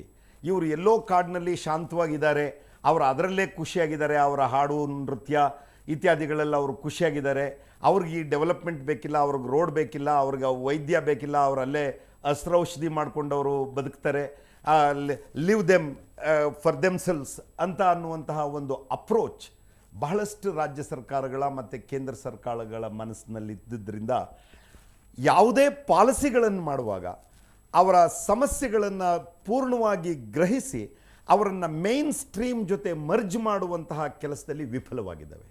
ಆ ವಿಫಲತೆಯ ಫಲವೇ ಇವತ್ತು ನಕ್ಸಲಿಸಮ್. ಅದನ್ನು ಹ್ಯಾಂಡಲ್ ಮಾಡಲಿಕ್ಕೆ ನಾವು ಇವತ್ತು ಬಂದಿರುವಂತಹ ಪೊಲೀಸ್ ಫೋರ್ಸ್ಗಳು ಬರೀ ಒಂದು ಕ್ರೋಸಿನ್ ಮಾಡುವಂತಹ ಕೆಲಸ, ಆ ಟೆಂಪ್ರೇಚರ್ನ ಕಂಟ್ರೋಲ್ ಮಾಡುವಂತಹ ಕೆಲಸವನ್ನು ಮಾಡಬಹುದೇ ಹೊರತು ಅದಕ್ಕೆ ಪರಿಹಾರ ನಾವಲ್ಲ. ಇನ್ನು ಕರ್ನಾಟಕದ ವಿಚಾರಕ್ಕೆ ಬರೋದ್ರೆ ಕಾಡುಗಳ ವೀರಪ್ಪನ ಕಾರ್ಯಾಚರಣೆಯಲ್ಲಿ ತುಂಬ ಪ್ರಮುಖವಾದ ಪಾತ್ರವನ್ನು ವಹಿಸಿದಂಥವ್ರು ನೀವು. ಆ ಕಾರ್ಯಾಚರಣೆಯನ್ನು ಮಾಡೋದಕ್ಕೆ ಮತ್ತು ಅವನ್ನ ಮಟ್ಟ ಹಾಕೋದಕ್ಕೆ ಇಷ್ಟು ವರ್ಷಗಳು ಬೇಕಾಯ್ತಾ ಅಂತ? ಈ ಪ್ರಶ್ನೆ ನಕ್ಸಲಿಸಮ್ ಪ್ರಶ್ನೆಗಿಂತಲೂ ಭಿನ್ನವಾದ ಒಂದು ಎಂಟೈರ್ ಟಾಪಿಕ್ ಆಗುತ್ತೆ. ಇದಕ್ಕೆ ಉತ್ತರ ಕೊಡಬಲ್ಲೆ, ಬಟ್ ಆ ಉತ್ತರ ವಿವರವಾಗುತ್ತೆ ಮತ್ತು ಅದಕ್ಕೆ ಇನ್ಯಾವುದಾದ್ರೂ ಸೂಕ್ತವಾದ ಫೋರಮ್ನಲ್ಲಿ ಈ ಸಮಸ್ಯೆಯನ್ನು ಅನಲೈಸ್ ಮಾಡೋಣ ಅಂತ ಅನ್ನೋದು ನನ್ನ ಅಭಿಪ್ರಾಯ. ಎಲ್ಲೋ ಒಂದು ಕಡೆ ಸ್ಥಳೀಯರ ಬೆಂಬಲ ಅವನಿಗಿತ್ತು ಮತ್ತು ಬೇರೆ ಬೇರೆ ರಾಜ್ಯಗಳ ಬೆಂಬಲ ಇರೋದ್ರಿಂದ ಅಥವಾ ರಾಜ್ಯ ಸರ್ಕಾರಗಳ ಇಚ್ಛಾಶಕ್ತಿಯ ಕೊರತೆಯಿಂದ ಇದು ಸಾಧ್ಯವಾಗಲಿಲ್ಲ ಅನ್ನುವಂಥದ್ದು ಇವಿಷ್ಟು ಕಾರಣಗಳಲ್ಲ. ಒಂದು, ಯಾವ ರಾಜಕಾರಣಿಯೂ ವೀರಪ್ಪನ್ನ ಸಪೋರ್ಟ್ ಮಾಡಿಲ್ಲ, ಇದನ್ನು ಬಹಳ ಧೈರ್ಯವಾಗಿ ಹೇಳಬಲ್ಲೆ. ಯಾವ ರಾಜಕಾರಣಿಯೂ ವೀರಪ್ಪನ ಜೊತೆಯಲ್ಲಿ ತನ್ನನ್ನು ತಾನು ಗುರುತಿಸ್ಕೊಂಡಿಲ್ಲ ಅಥವಾ ಅವನ ಕಾರ್ಯಾಚರಣೆಯನ್ನು ಸಪೋರ್ಟ್ ಮಾಡಿಲ್ಲ. ಎರಡನೇದು, ಸ್ಥಳೀಯರು ಅವನಿಗೆ ಸ್ವಇಚ್ಛೆಯಿಂದ ಸಹಾಯ ಮಾಡಿಲ್ಲ. ಅವನು ಅವರಲ್ಲಿ ಒಂದು ಟೆರರ್ನ ಕ್ರಿಯೇಟ್ ಮಾಡಿ ಅವರ ಸಪೋರ್ಟನ್ನು ಪಡ್ಕೊಂಡೇ ಹೊರತು ಜನಗಳಿಗೆ ವೀರಪ್ಪನ್ ಬೇಕಿರಲಿಲ್ಲ. ಅವನು ರಾಬಿನ್ ಹುಡ್ ಅಲ್ಲ. ಈ ಥರದ ಹಲವಾರು ವಿಷಯಗಳಿವೆ. ಸಹಾಯ ಮಾಡ್ತಾನೆ ಅನ್ನುವಂತ ಇಲ್ಲ, ಖಂಡಿತ ಅಲ್ಲ. He was a great miser and he was a criminal. He was an animal in human form. ಇನ್ನೊಂದು ಮಹತ್ವವಾದ ಒಂದು ವಿಷಯ, ಡಾಕ್ಟರ್ ರಾಜ್ಕುಮಾರ್ ಅವರ ಅಪಹರಣ ಆಗೋದಕ್ಕೆ 3 ತಿಂಗಳು ಮುಂಚೆ ನೀವೊಂದು ವರದಿ ಕೊಟ್ಟಿದ್ರಿ. ಹೌದು. ಏನದು ಆ ವರದಿ, ಮಹತ್ವದ ವರದಿ ಏನಾಯ್ತು? ಅದು ಏನಿತ್ತು ಆ ವರದಿ? ನಾನು ಆ ಆಪರೇಷನ್ನಲ್ಲಿ ಏರಿಯಾದಲ್ಲಿ ಕೆಲಸ ಮಾಡ್ತಾ ಇದ್ದಾಗ ಸಂಗ್ರಹಿಸಿದ ಮಾಹಿತಿಗಳ ಆಧಾರದ ಮೇಲೆ ವೀರಪ್ಪನ್ ಮುಂದಕ್ಕೆ ಏನು ಮಾಡಬಹುದು, ಅವನನ್ನು ಹೇಗೆ, ಅವನ ತಂತ್ರಗಳೇನು, ಮುಂದಿನ ಪ್ಲ್ಯಾನ್ಗಳೇನು, ಅದಕ್ಕೆ ನಾವು ಸೂಕ್ತವಾದ ಕೌಂಟರ್ ಪ್ಲ್ಯಾನ್ಗಳನ್ನು ಏನು ಮಾಡಬೇಕು ಅನ್ನೋದ್ರ ಬಗ್ಗೆ ನಾನು ಬಹಳ ಆಲೋಚನೆ ಮಾಡ್ತಿದ್ದೆ. ಆ ನಿಟ್ಟಿನಲ್ಲಿ ಮಾಹಿತಿ ಸಂಗ್ರಹ ಮಾಡ್ತಾ ಇದ್ದೆ. ಹೀಗೆ ಮಾಡುವಾಗ ನನಗೆ ವೀರಪ್ಪನ್ಗೀಗ ಬಹಳ ಹಣದ ಅವಶ್ಯಕತೆ ಇದೆ. ಅವನ ಮಾತನ್ನು ಯಾರೂ ಕೇಳ್ತಾ ಇಲ್ಲ. ಅವನ ಮಾತನ್ನು ಸರ್ಕಾರಗಳು ಕೇಳುವ ಹಾಗೆ ಮಾಡಬೇಕು. ಈ ಒಂದು ಉದ್ದೇಶ ಅವನಿಗಿದೆ ಅಂತ ಅನ್ನೋದು ಅವನು ನೆಟ್ರಿಕನ್ ಪತ್ರಿಕೆಯ ಮಣಿ, ಪಾಯನ್ಪುಳಿ ಮತ್ತು ಇನ್ನೊಬ್ಬ ಲಾ ಪ್ರೊಫೆಸರ್ನ ಅವನು ಕೃಷ್ಣಸ್ವಾಮಿ ಅಂತ ಅನ್ನುವ ಈ 3 ಜನನ ಕಿಡ್ನ್ಯಾಪ್ ಮಾಡಿದಾಗ ಅವ್ರ ಜೊತೆ ಆ ರೆಸ್ಕ್ಯೂ ಆಪರೇಷನ್ನಲ್ಲಿ ನಾನು ಭಾಗವಹಿಸಿದ್ದೆ. ಅವರು ರೆಸ್ಕ್ಯೂ ಮಾಡಾದಮೇಲೆ ಅವ್ರ ಜೊತೆಲಿ detailed interrogation for hours together and days together ಮಾತಾಡಿದೆ. ಅವ್ರ ಜೊತೆಲಿ ಮಾತಾಡಿ ಏನೇನಾಯಿತು, ಹೇಗೇಗಾಯಿತು, ಎಲ್ಲಿಟ್ಟಿದ್ದ, ಏನು ಮಾತಾಡ್ದ, ಈ ಜಾಗದಲ್ಲಿ ಏನಾಯಿತು, ಮುಂದಕ್ಕೇನಾಯಿತು ಅಂತ ಮಾತಾಡುವಾಗ ಒಂದು ಸಾರಿ ಈ ನೆಟ್ರಿಕನ್ ಮಣಿನ ಅವನು ಮುಂಚೆ ಅಶ್ಯೂರ್ ಮಾಡಿದ್ದ 10 ಲಕ್ಷ ರೂಪಾಯಿ ಕೊಟ್ಟಿಲ್ಲ ಅಂತ ಅನ್ನೋ ಕಾರಣಕ್ಕೆ ಆ ಹಣ ತಗೊಂಬರೋಕೆ ಬರೀ 2 ಲಕ್ಷ ಕೊಟ್ಟು ಇನ್ನು 8 ಲಕ್ಷ ಕೊಟ್ಟಿಲ್ಲ, ನನಗೆ ಮೋಸ ಮಾಡಿದ್ದಾನೆ ಅಂತ ಇವರಿಬ್ಬರನ್ನೂ ಹೊತ್ತೆಯಾಳಾಗಿ ಇಟ್ಕೊಂಡು ಮಣಿಯನ್ನು ಕಳಿಸ್ತಾನೆ, ಹೋಗಿ ಆ ಹಣ ತಗೊಂಬ ಅಂತ. ಆ ಸಂದರ್ಭದಲ್ಲಿ ಅವನು ವಾಪಸ್ ಬರಲ್ಲ. ಆಗ ಪಾಯನ್ಪುಳಿ ಅನ್ನೋ ಫೋಟೋಗ್ರಫರ್ ಮತ್ತು ಕೃಷ್ಣಸ್ವಾಮಿ ಅಲ್ಲಿ ಉಳ್ಕೊಂಡಾಗ ಅವ್ರ ಜೊತೆಲಿ ಏನೇನಾಯಿತು ಮಾತು ಅನ್ನೋ ಒಂದು ಮಾತು ಬರುತ್ತೆ. ವೀರಪ್ಪನ್ ರಾತ್ರಿ 8 ಗಂಟೆ ಆದಮೇಲೆ ಬಹಳ ಕೆಟ್ಟ ಮಾತುಗಳನ್ನು ಆಡ್ಲಿಕ್ಕೆ ಪ್ರಾರಂಭ ಮಾಡ್ತಾ ಇದ್ದ. ಅವನ ಮನಸ್ಸಿನಲ್ಲಿರುವ ಒಂದು ಆತಂಕಕ್ಕಿಂತಲೂ ಹೆಚ್ಚಾಗಿ ಅವನ ಮನಸ್ಸಿನಲ್ಲಿದ್ದ ಕ್ರೋಧ, ಅವನ ಮನಸ್ಸಿನಲ್ಲಿದ್ದ ಕಾಮ, ಅವನ ಮನಸ್ಸಿನಲ್ಲಿದ್ದ ದ್ವೇಷ, ಕ್ಲೇಶಗಳೆಲ್ಲ ಅವನ ಮಾತುಗಳಲ್ಲಿ ಅಭಿವ್ಯಕ್ತವಾಗ್ತಾ ಇದ್ವು. ಅವನು ಯಾವುದೋ ಒಂದು ರಾಜಕಾರಣಿಯನ್ನು ನಾನು ಅಪಹರಣ ಮಾಡಿದ್ರೆ, ಲೇಡಿ ರಾಜಕಾರಣಿ, ಅವಳ ಹೆಸರು ಹೇಳೋದು ಇವಾಗ ಸೂಕ್ತವಲ್ಲ, ಮಾಡಿದ್ರೆ ನಾನು ಏನು ಮಾಡ್ತೀನಿ ಅಂತ ಅನ್ನುವಂತಹ ಮಾತನ್ನು, ಬಹಳ ಲೈಂಗಿಕ ವಿಚಾರಗಳನ್ನು ಅವನು ಮಾತಾಡ್ತಾ ಇದ್ದಾಗ ಕೃಷ್ಣಸ್ವಾಮಿ ಅವರು ಹೇಳ್ತಾರೆ, ಮುದುಕರವರು, ನೋಡಪ್ಪ ಈ ವಯಸ್ಸಿನಲ್ಲಿ ನನಗೆ ಯಾಕೆ ಇಂಥವೆಲ್ಲ ಮಾತಾಡ್ತೀಯ, ನಾನು ಯಾವಾಗ ಬಿಟ್ಬಿಡ್ತೀಯ ದಯವಿಟ್ಟು ಹೇಳು ಅಂತಾರೆ. ಆಗ ಅವನು ಹೇಳ್ತಾನೆ, ಮುದುಕ ನಿನ್ನಿಟ್ಕೊಂಡು ನನಗೇನು ಪ್ರಯೋಜನ ಇಲ್ಲ, ನಾನು ನಿನ್ನ ಬಿಟ್ಟು ಕಳಿಸ್ತೇನೆ, ಒಬ್ಬ ಇದ್ದಾನೆ, ಅವನು ನಾನು ಹಿಡ್ಕೊಂಬರ್ತೇನೆ. ಆಗ 2 ರಾಜ್ಯದ ಮುಖ್ಯಮಂತ್ರಿಗಳು ತಮ್ಮ ಮಂಡಿ ಮೇಲೆ ನಡ್ಕೊಂಡು ನನ್ನ ಹತ್ರ ಬರ್ತಾರೆ ಅಂತ ಒಂದು ಮಾತು ಹೇಳಿರ್ತಾನೆ. ಆ ಮಾತು ನನ್ನ ಮನಸ್ಸಿನಲ್ಲಿ ಉಳ್ಕೊಂತು. ಬಹುಶಃ ನಿಮಗೆ ಡಾಕ್ಟರ್ ರಾಜ್ಕುಮಾರೇ ಇರಬೇಕು ಅನ್ನುವಂಥದ್ದು ನಿಮಗೆ ಆ ಕ್ಷಣ ಏಕ್ದಮ್ ಬರಲಿಲ್ಲ. ಆ ವ್ಯಕ್ತಿ ಯಾರು? ಪ್ರಧಾನಮಂತ್ರಿ ಆಗಿರ್ಬೋದು. ಅವನು ವೀರಪ್ಪನಿಗೆ ಪ್ರಧಾನಮಂತ್ರಿಗಳನ್ನು ಅಪಹರಿಸೋ ಶಕ್ತಿ ಇತ್ತೆ, ಮುಖ್ಯಮಂತ್ರಿ ಆಗಿರಬಹುದು, ಇನ್ಯಾರ್ದೋ ಒಬ್ಬ ದೊಡ್ಡ ಬ್ಯಾಂಕರ್ ಆಗಿರಬಹುದು, ಅಥವಾ ಯಾರು ಅವನ ಕೈಗೆ ಸಿಕ್ಕುವಂತಹ ವ್ಯಕ್ತಿಗಳು ಅನ್ನೋದ್ರ ಬಗ್ಗೆ ನಾನು ನನ್ನ ಆಪರೇಷನಲ್ ಏರಿಯಾದಲ್ಲಿ, ವೀರಪ್ಪನ್ ಓಡಾಡ್ತಾ ಇದ್ದ ಏರಿಯಾಗಳಲ್ಲಿ ಹುಡುಕ್ತಾ ಹೋದೆ. ಒಂದು ದಿವಸ ದೊಡ್ಡಗಾಜನೂರು ಏರಿಯಾದಲ್ಲಿ ಹೋಗ್ತಾ ಇದ್ದಾಗ ಒಂದು ದೊಡ್ಡ ಬಂಗ್ಲೋ ಕಾಣಿಸ್ತು. ನಮ್ಮ ಸಹಾಯಕರನ್ನು ಕೇಳಿದೆ, ಯಾರ್ದು ಇದು ಅಂತ. ಸರ್, ಇದು ರಾಜ್ಕುಮಾರ್ ಅವರ ಹುಟ್ಟೂರು, ರಾಜ್ಕುಮಾರ್ ಅವರು ಕಟ್ಟಿಸಿದ್ದಾರೆ ಇಲ್ಲಿ, ಅವರು ತಮ್ಮ ರಿಟೈರ್ಡ್ ಏಜನ್ನು ಇಲ್ಲಿ ಕಳಿಬೇಕು ಅಂತ ಅಪೇಕ್ಷೆ ಪಟ್ಟು ಕಟ್ಟಿಸಿರೋ ಅಂಥದ್ದು, ಇಲ್ಲಿಗೆ ಬಂದುಬಿಡ್ತಾರಂತೆ ಅವರು ಅಂತ ಹೇಳಿದ್ರು. ಇಮಿಡಿಯೇಟಾಗಿ ನನಗೆ ಫ್ಲ್ಯಾಶ್ ಆಯಿತು, ಇದು ರಾಜ್ಕುಮಾರ್ ಆಗಿರಬಹುದೇ ಅಂತ. ಅವತ್ತಿನಿಂದ ನಾನು ಆ ಏರಿಯಾದಲ್ಲಿ ಇಂಟೆಲಿಜೆನ್ಸ್ ಡಿಪ್ಲಾಯ್ ಮಾಡಿದೆ. ನನಗೆ ಇಂಟೆಲಿಜೆನ್ಸ್ ಕೊಡ್ತಾ ಇದ್ದಂಥವ್ರು ಎಂಥವರು? ಹೆಂಡದ ಅಂಗಡಿ ಎದುರುಗಡೆ ಇರುವಂಥ ಬೀಡಿ ಅಂಗಡಿ, ಅಥವಾ ಕಾಡಿನಲ್ಲಿ ಕದ್ದು ಮರ ಕಡಿಯೋವಂಥವ್ರು, ಬೇಟೆಗೆ ಹೋಗುವಂಥವ್ರು, ಕಾಡಿನಲ್ಲಿ ದನ ಮೇಯ್ಸೋಕ್ಕೆ ಹೋಗುವಂಥವ್ರು, ಇಂಥವರು ನನ್ನ ಮಾಹಿತಿದಾರರಾಗಿದ್ದರು. ಸರ್, ಡಾಕ್ಟರ್ ರಾಜ್ಕುಮಾರ್ ಅಪಹರಣದ ವಿಚಾರದ ಬಗ್ಗೆ ಹೇಳ್ತಿದ್ರಿ. ನೀವು ನಡೆಸಿದಂಥ ಏನು ಸಂಶೋಧನೆ ಮತ್ತು ನಿಮಗೆ ಮಾಹಿತಿ ಕೊಡ್ತಿರುವಂಥದ್ದು, ಪತ್ರಕರ್ತರು ಇರ್ಬೋದು, ಈ ಟೀಮ್ ಮಾಡೋರು ಇರುವಂಥದ್ದು, ನೀವು ಹೀಗೆ ಕಲೆಕ್ಟ್ ಮಾಡಿದಂತಹ ಮಾಹಿತಿಯನ್ನು ಕೊಟ್ಟಂಥ ಏನು ರಾಜ್ಯ ಸರ್ಕಾರದ ಪೊಲೀಸ್ ಇಲಾಖೆ ಏನು ನೆಗ್ಲೆಕ್ಟ್ ಮಾಡ್ತಾ ಅಥವಾ ಹೇಗೆ ಗಂಭೀರವಾಗಿ ತೆಗೆದುಕೊಳ್ಳಿಲ್ವಾ ಅಂತ? ನಾನು ದೊಡ್ಡಗಾಜನೂರಿನ ಆಸ್ಪಾಸ್ ಏರಿಯಾದಲ್ಲಿ ಕಲೆಕ್ಟ್ ಮಾಡಿದಂತಹ ಮಾಹಿತಿಗಳ ಆಧಾರದ ಮೇಲೆ ಒಮ್ಮೆ ಒಂದು ಬೀಡಿ ಅಂಗಡಿಯ ಒಬ್ಬ ವ್ಯಕ್ತಿ, ಆವಾಗ ಇಷ್ಟೊಂದು ಮೊಬೈಲ್ ಫೋನ್ಗಳಿರಲಿಲ್ಲ, ಸತ್ಯಮಂಗಲಕ್ಕೆ ಬಂದು ನನಗೆ ಟೆಲಿಫೋನ್ ಮಾಡ್ದ. ಸರ್, ಒಂದು ಮುಖ್ಯವಾದ ವಿಷಯ ಇದೆ, ನಿಮ್ಮ ಜೊತೆಲಿ ಮಾತಾಡಬೇಕು ಅಂತ. ಏನು ಅಂತಂದರೆ, ನೆನ್ನೆ ನಮ್ಮ ಹಳ್ಳಿಯ ಒಬ್ಬ ವ್ಯಕ್ತಿ ಬಂದು ನನ್ನ ಬೀಡಿ ಯಾವಾಗಲೂ ತಗೊಳ್ಳೋನು, ಸಿಗರೇಟ್ ಕೊಡು ಅಂತ ಅಂದ. ನಾನು ದುಡ್ಡು ಕೊಡು ಅಂತಂದೆ. ಅವನು ನಿನ್ನ ದುಡ್ಡು ಬಿಸಾಕ್ತೇನೆ, ನೀನು ಕೊಡು ಅಂತ ಅಂದ. ನಾನು ಇಲ್ಲ ಮೊದಲು ದುಡ್ಡು ಕೊಡು ಅಂದಾಗ 100 ರೂಪಾಯಿ ನೋಟ್ ತೆಗೆದು ಅದು ಸಿಗರೇಟ್ ಥರ ಮಾಡಿಬಿಟ್ಟು ಸೇದಕ್ಕೆ ಶುರು ಮಾಡ್ದ. ಅವನ ಹತ್ರ ಹಣ ಇರಲಿಲ್ಲ. ಆಮೇಲೆ ನಾನು ಅವನಿಗೊಂದು ಪ್ಯಾಕೆಟ್ ಸಿಗರೇಟ್ ಕೊಟ್ಟೆ, ಅವನು ಅದಕ್ಕೆ ಹಣ ಕೊಟ್ಟು ಹೋದ. ಬಾಕಿದ್ದು ನನಗೆ ಗೊತ್ತಿಲ್ಲ ಅಂದ. ನಾನು ಇಮಿಡಿಯೇಟಾಗಿ ಅವನ್ನ ಸೀಕ್ರೆಟಾಗಿ ಪಿಕಪ್ ಮಾಡಿಬಿಟ್ಟೆ. ಮಾಡಿ ಅವನ ಜೊತೆಯಲ್ಲಿ ಮಾತಾಡಿ ಇಂಟ್ರಾಗೇಟ್ ಮಾಡಿದಾಗ ಅವನು ಹೇಳ್ದೆ, ನಾನು ವೀರಪ್ಪನ ಜೊತೆಲಿ ಹೋಗಿದ್ದೆ ಅಂತ. ಮತ್ತು ಇದು ವಿವರವಾಗಿ ಹೇಳಬೇಕಾಗತ್ತೆ. ಆ ಲೈನ್ನಲ್ಲಿ ನಾನು ಮುಂದುವರೆದು ವೀರಪ್ಪನ ಪ್ಲ್ಯಾನ್ ಏನು, ಎಲ್ಲಿಂದ ಕಿಡ್ನ್ಯಾಪ್ ಮಾಡ್ತಾನೆ, ಹೇಗೆ ಮಾಡ್ತಾನೆ, ಎಲ್ಲಿಡ್ತಾನೆ ಅಂತ ಅನ್ನುವ ಎಲ್ಲ ಮಾಹಿತಿಗಳನ್ನು ಕ್ರೋಢೀಕರಿಸಿದೆ. ವೀರಪ್ಪನ ಯಾರಿಗೂ ಹೇಳಿರಲಿಲ್ಲ ಈ ಮಾತನ್ನ, ನಾನು ರಾಜ್ಕುಮಾರ್ನ ಕಿಡ್ನ್ಯಾಪ್ ಮಾಡ್ತೇನೆ, ನಾನು ಇಂಥ ಜಾಗದಲ್ಲಿ ಇಡ್ತೇನೆ ಅಂತ. ಇದೆಲ್ಲ ಬೇರೆ ಬೇರೆ ಮಾಹಿತಿಗಳನ್ನು, ಪೀಸ್ ಮಾಹಿತಿಗಳನ್ನ ತಗೊಂಡು ಅನಲೈಸ್ ಮಾಡ್ಕೊಂಡು ಇಟ್ಕೊಂಡಾಗ ಸಿಕ್ಕುವಂಥ ಒಂದು ಅನಾಲಿಸಿಸ್ನ ಪರಿಣಾಮ.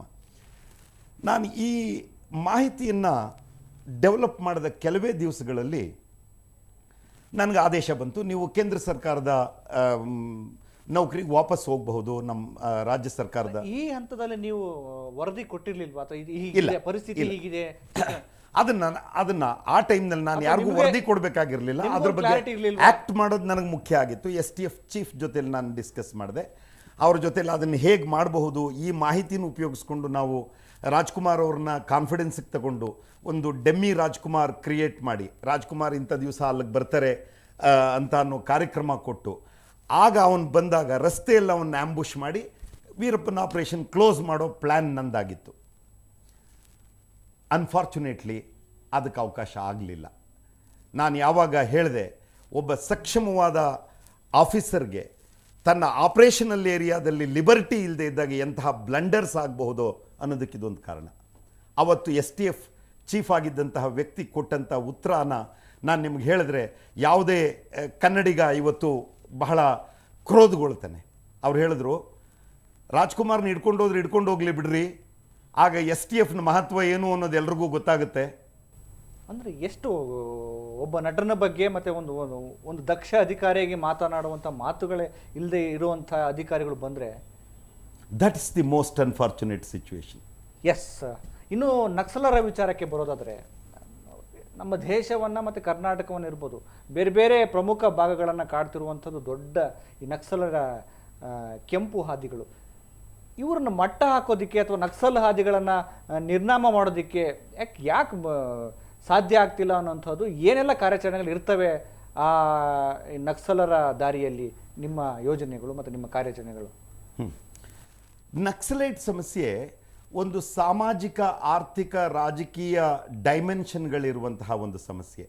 ನಕ್ಸಲೈಟ್ ಸಮಸ್ಯೆ ಶುರುವಾಗಿದ್ದೇ ನಮ್ಮ ದೇಶದ ಒಂದು ಪ್ರದೇಶದ ಒಂದು ಗುಂಪುಗಳನ್ನು ನೆಗ್ಲೆಕ್ಟ್ ಮಾಡಿ, ನಮ್ಮ ದೇಶದ ಡೆವಲಪ್ಮೆಂಟ್ ಪ್ರೋಸೆಸ್ನಲ್ಲಿ ಅವರನ್ನು ಶಾಮೀಲ್ ಮಾಡಿಕೊಳ್ಳದೆ ಅವರನ್ನು ಶೋಷಣೆ ಮಾಡ್ತಲೇ ಬಂದಿರೋದ್ರಿಂದ, ಅವ್ರಿಗಾಗಿ ಇಟ್ಟಿದ್ದಂತಹ ಪ್ಲ್ಯಾನ್ಗಳು ಸೂಕ್ತ ರೀತಿಯಲ್ಲಿ ಇಂಪ್ಲಿಮೆಂಟ್ ಮಾಡದೇ ಇದ್ದಂತಹ ಕರಪ್ಟ್ ಅಧಿಕಾರಿಗಳಿರೋದ್ರಿಂದ ಹಲವಾರು ಕಡೆ ನಾನು ನೋಡಿದ್ದೇನೆ.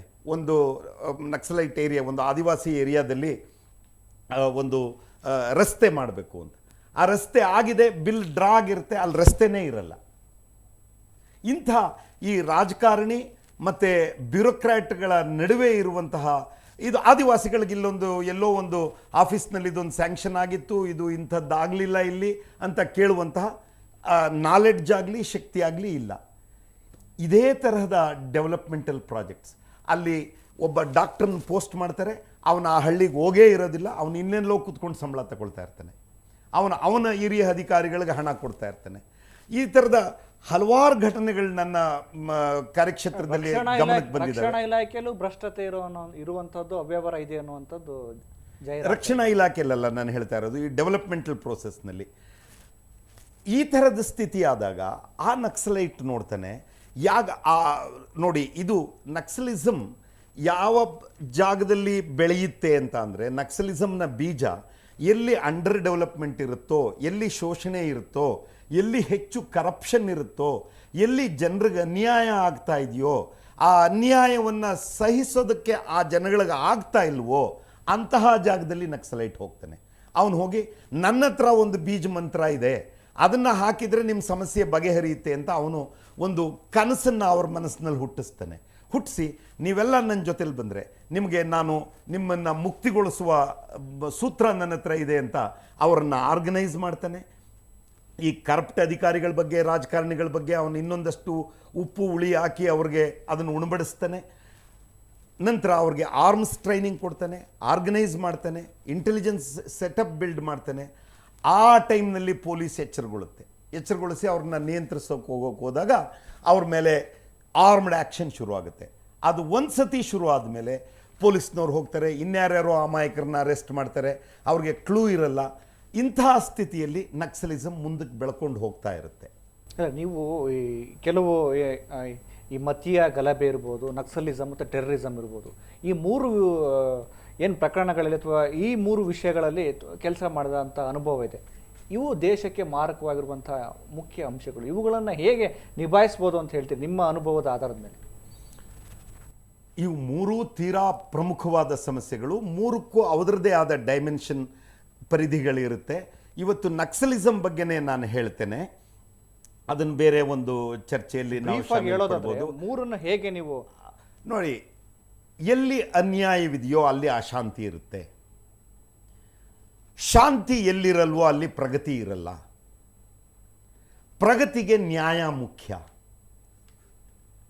ಇದು ಒಂದು dictum. Peace is a precondition for progress and justice is a precondition for peace. ಈ ಸೂತ್ರಕ್ಕೆ ನಾವು ಎಲ್ಲಿ ಅಳವಡಲ್ವೋ, ಎಲ್ಲಿ ವೈಫಲ್ಯಗಳಾಗ್ತವೋ ಆಗ ನಮ್ಮಲ್ಲಿ ಅಬೆರೇಷನ್ಸ್ ಆಗುತ್ತೆ, ಡಿವಿಯನ್ಸ್ ಆಗುತ್ತೆ. ಆಗ ಸಮಾಜದಲ್ಲಿ ನಕ್ಸಲಿಸಮ್ನಂತಹ, ಕಮ್ಯುನಲ್ ವೈಲೆನ್ಸ್ ಅಂತಹ, ಟೆರರಿಸಮ್ ಥರದ ಅಂಶಗಳು ಬೆಳೀತವೆ. ಅದಕ್ಕೆ ನಮ್ಮ ಶತ್ರು ರಾಷ್ಟ್ರಗಳ ಒಂದು ಸಪೋರ್ಟ್ ಇರುತ್ತೆ. ಆ ಒಂದು ಬೆಳೆದು ಒಂದು ರೌದ್ರಾವತಾರ ತಾಳಿದಾಗ ಹಲವಾರು ಜನರು ಅದರ ಪ್ರಭಾವಕ್ಕೊಳಗಾಗಿ ಹಲವಾರು ಸಾವು ನೋವುಗಳಾದಾಗ ಕೇಂದ್ರೀಯ ರಿಸರ್ವ್ ಪೊಲೀಸ್ ಪಡೆಯನ್ನು ಕರೆದುಬಿಟ್ಟು ಆಗ ನೀನು ಈ ಸಮಸ್ಯೆಯನ್ನು ಬಗೆಹರಿಸು ಅಂತ ಕೊಟ್ಬಿಟ್ರೆ ಆ ಕೇಂದ್ರೀಯ ರಿಸರ್ವ್ ಪೊಲೀಸ್ ಪಡೆ ಹತ್ರ ಯಾವ ಸೂತ್ರವೂ ಇಲ್ಲ ಇದನ್ನು ಏಕ್ದಮ್ ಬಗೆಹರಿಸಲಿಕ್ಕೆ. ನಾನು ಮುಂಚೆನೇ ಹೇಳಿದೆ, ನಕ್ಸಲಿಸಮ್ ಸಮಸ್ಯೆ ಸಾಮಾಜಿಕ, ಆರ್ಥಿಕ, ರಾಜಕೀಯ ಕಾರಣಗಳಿಂದ ಬಂದಿರೋದು. ಅದಕ್ಕೆ ಆ ಕಾರಣಗಳೇ, ಯಾವ ಕಾರಣದಿಂದ ನಕ್ಸಲಿಸಮ್ ಬೆಳೆದಿದೆಯೋ ಆ ಕಾರಣಗಳನ್ನು ಹುಡುಕಿ ಆ ಕಾರಣಗಳಿಗೆ ಪರಿಹಾರಗಳನ್ನು ಸೂಕ್ತವಾದ ರೀತಿಯಲ್ಲಿ ಹುಡುಕಬೇಕು. ಅದು ಹುಡುಕೋ ತನಕ ಏನು ಮಾಡಬೇಕು? CRPF ಅಥವಾ ರಾಜ್ಯ ಪೊಲೀಸ್ ಅವ್ರನ್ನ ಕಂಟೈನ್ ಮಾಡಬೇಕು, ಅವ್ರನ್ನ ಕಂಟ್ರೋಲ್ ಮಾಡಬೇಕು. ಕಂಟ್ರೋಲ್ ಮಾಡಲಿಲ್ಲ ಅಂತಂದರೆ ಅವರು ಅದರಲ್ಲೇ ಅವರು ದೇಶದಿಂದ ವಿಘಟಿತ ಹೊರಗಡೆ ಹೊರಟೋಗ್ಬೋದು, ಆ ಪ್ರದೇಶವನ್ನು ಇಂಡಿಪೆಂಡೆಂಟ್ ಏರಿಯಾ ಅಂತ ಘೋಷಿಸಬಹುದು. ಈ ಲಿಬರೇಷನ್ ಸ್ಟೇಜ್ ಅಂತ ನಕ್ಸಲೈಟ್ಸ್ ಹೇಳ್ತಾರೆ, ಅದನ್ನು ಆ ಸ್ಟೇಜ್ಗೆ ಅವ್ರು ಹೋಗ್ಬಿಡ್ಬೋದು. CRPFನ ಕೆಲಸ it is to contain naxalism, not to cure the malady of naxalism. Yes, ಕಾರ್ಯಕ್ರಮದ ಕೊನೆಯ ಹಂತದಲ್ಲಿದ್ದೀವಿ. ಕೊನೆಯ ಪ್ರಶ್ನೆ, ನಿಮ್ಮ ಏನು ಸೇವಾ ಅವಧಿಯ ಅನುಭವದ ಹಿನ್ನೆಲೆಯಲ್ಲಿ ನಾನು ಹೇಳೋದಾದರೆ, ಇವತ್ತು ಯುವಜನಾಂಗ ದಾರಿ ತಪ್ತಾ ಇದೆ. ಸೊ ಈ ಹಿನ್ನೆಲೆಯಲ್ಲಿ ನೀವು ಅವ್ರಿಗೇನು ಸಂದೇಶನ ಕೊಡೋದಕ್ಕೆ ಇಷ್ಟಪಡ್ತೀವಿ? ಯುವ ಜನರಿಗೆ ನಕ್ಸಲೈಟ್ಸ್ನಂಥವರು ಹೇಳುವಂತಹ ಮಾತುಗಳು ಬಹಳ ಅಟ್ರಾಕ್ಟಿವ್ ಆಗಿ ಕಾಣಿಸ್ತವೆ. ನಾನೂ ಯುವಕನಾಗಿದ್ದಾಗ ಆ ಮಾತುಗಳಿಂದ ಮರಳಾಗಿದ್ದುದು ಉಂಟು. ಆದರೆ ನನ್ನ ಇವತ್ತಿನ ಅನುಭವದಲ್ಲಿ ಆ ಮಾತುಗಳಿಗೆ ಮರಳಾಗೋದು ಮೂರ್ಖತನ. ಮಾಡಬೇಡಿ. ಸಮಸ್ಯೆ ಇದೆ, ಶೋಷಣೆ ಇದೆ, ಅಂಡರ್ ಡೆವಲಪ್ಮೆಂಟ್ ಇದೆ, ಕರಪ್ಷನ್ ಇದೆ, ಇದೆಲ್ಲ ಸತ್ಯ. ಅದಕ್ಕೆ ನಕ್ಸಲಿಸಮ್ ಪರಿಹಾರ ಅಲ್ಲ, ಆರ್ಮ್ಡ್ ಸ್ಟ್ರಗಲ್ ಪರಿಹಾರ ಅಲ್ಲ. ನಮ್ಮ ಸಾಂವಿಧಾನಿಕ ವ್ಯವಸ್ಥೆಯಲ್ಲೇ ಅದನ್ನು ಹೋರಾಡೋದಕ್ಕೆ ಹಲವಾರು ಮಾರ್ಗಗಳಿದ್ದಾವೆ. ಆ ಮಾರ್ಗಗಳಲ್ಲಿ ನಾವು ಹೋರಾಡಬೇಕಾಗುತ್ತೆ. ಈಗ ಒಂದು ಕರಪ್ಟ್ ಪೊಲಿಟಿಕಲ್ ವ್ಯವಸ್ಥೆ, ಒಂದು ಕರಪ್ಟ್ ಎಲೆಕ್ಟೋರಲ್ ವ್ಯವಸ್ಥೆ, ಎಲೆಕ್ಷನ್ ನಡೆಯೋ ವ್ಯವಸ್ಥೆ, ಒಂದು ಕರಪ್ಟ್ ಬ್ಯೂರೋಕ್ರಸಿ, ಇಂತಹ ಸಮಸ್ಯೆಗಳಿಗೆ ಒಂದು ಫರ್ಟೈಲ್ ಗ್ರೌಂಡ್ ಆಗುತ್ತೆ. ಆ ಗ್ರೌಂಡ್ನಲ್ಲಿ ನಿರುದ್ಯೋಗಿಯಾದಂತಹ ಒಂದು ಅತೃಪ್ತರಾದಂತಹ ಯುವಕರು ಈ ನಕ್ಸಲಿಸಮ್ನಂಥ ವಾದದ ಕಡೆಗೆ ಹೋಗ್ತಾರೆ. ಆಗೇನಾಗುತ್ತೆ, ಒಂದು ಸಮಸ್ಯೆ ಬಗೆಹರಿಯಲ್ಲ, ಇನ್ನೊಂದು ಸಮಸ್ಯೆಗೆ ಸಿಕ್ಕಾಕೊಂಡು ಅವ್ರ ಜೀವನವನ್ನೇ ಹಾಳು ಮಾಡ್ಕೊಳ್ತಾರೆ. ಹಲವಾರು ನಕ್ಸಲೈಟ್ಸ್ ಒಮ್ಮೆ ಅದಕ್ಕೆ ಹೋದ ಮೇಲೆ ಆಚೆಗೆ ಬರೋಕ್ಕಾಗದೆ ಆ ಸ್ಥಿತಿಯಲ್ಲೇ ನರಳ್ತಾ ಇದ್ದಾರೆ. ಆ ಥರದವ್ರು ಬಹಳ ಇದ್ದಾರೆ. ಯುವಕರೇ, ದಯವಿಟ್ಟು ನೀವು ಇಂತಹ ಮಾತುಗಳಿಗೆ ಮರಳಾಗಬೇಡಿ. ದೇಶದ ಪರಿಸ್ಥಿತಿಯನ್ನು ಸೂಕ್ಷ್ಮವಾಗಿ ಅರ್ಥ ಮಾಡಿಕೊಂಡು ನಿಮ್ಮ ಮಹತ್ವಪೂರ್ಣವಾದ ಜವಾಬ್ದಾರಿಯನ್ನು ನೀವು ನಿಭಾಯಿಸಿ, ಇದನ್ನು ಹೇಳಕ್ಕೆ ಬಯಸ್ತೇನೆ. ಎಸ್ ಆರ್ಕೇಶ್ ಅವರೇ, ಇಷ್ಟೊತ್ತು ನಮ್ಮ ಕಾರ್ಯಕ್ರಮಕ್ಕೆ ಬಂದು ತಮ್ಮ ಸೇವಾ ಅನುಭವದ ವಿಚಾರಗಳನ್ನು ಮುಕ್ತವಾಗಿ ಹಂಚ್ಕೊಂಡಿದ್ರಿ. ನಿಮಗೆ ಧನ್ಯವಾದಗಳು. Thank you. ಇದು ಈ ಕಾರ್ಯಕ್ರಮದ ವಿಶೇಷ. ಖಾರ ಪ್ರಶ್ನೆ ನೇರ ಉತ್ತರ. ಇದು ಮಂಥನ.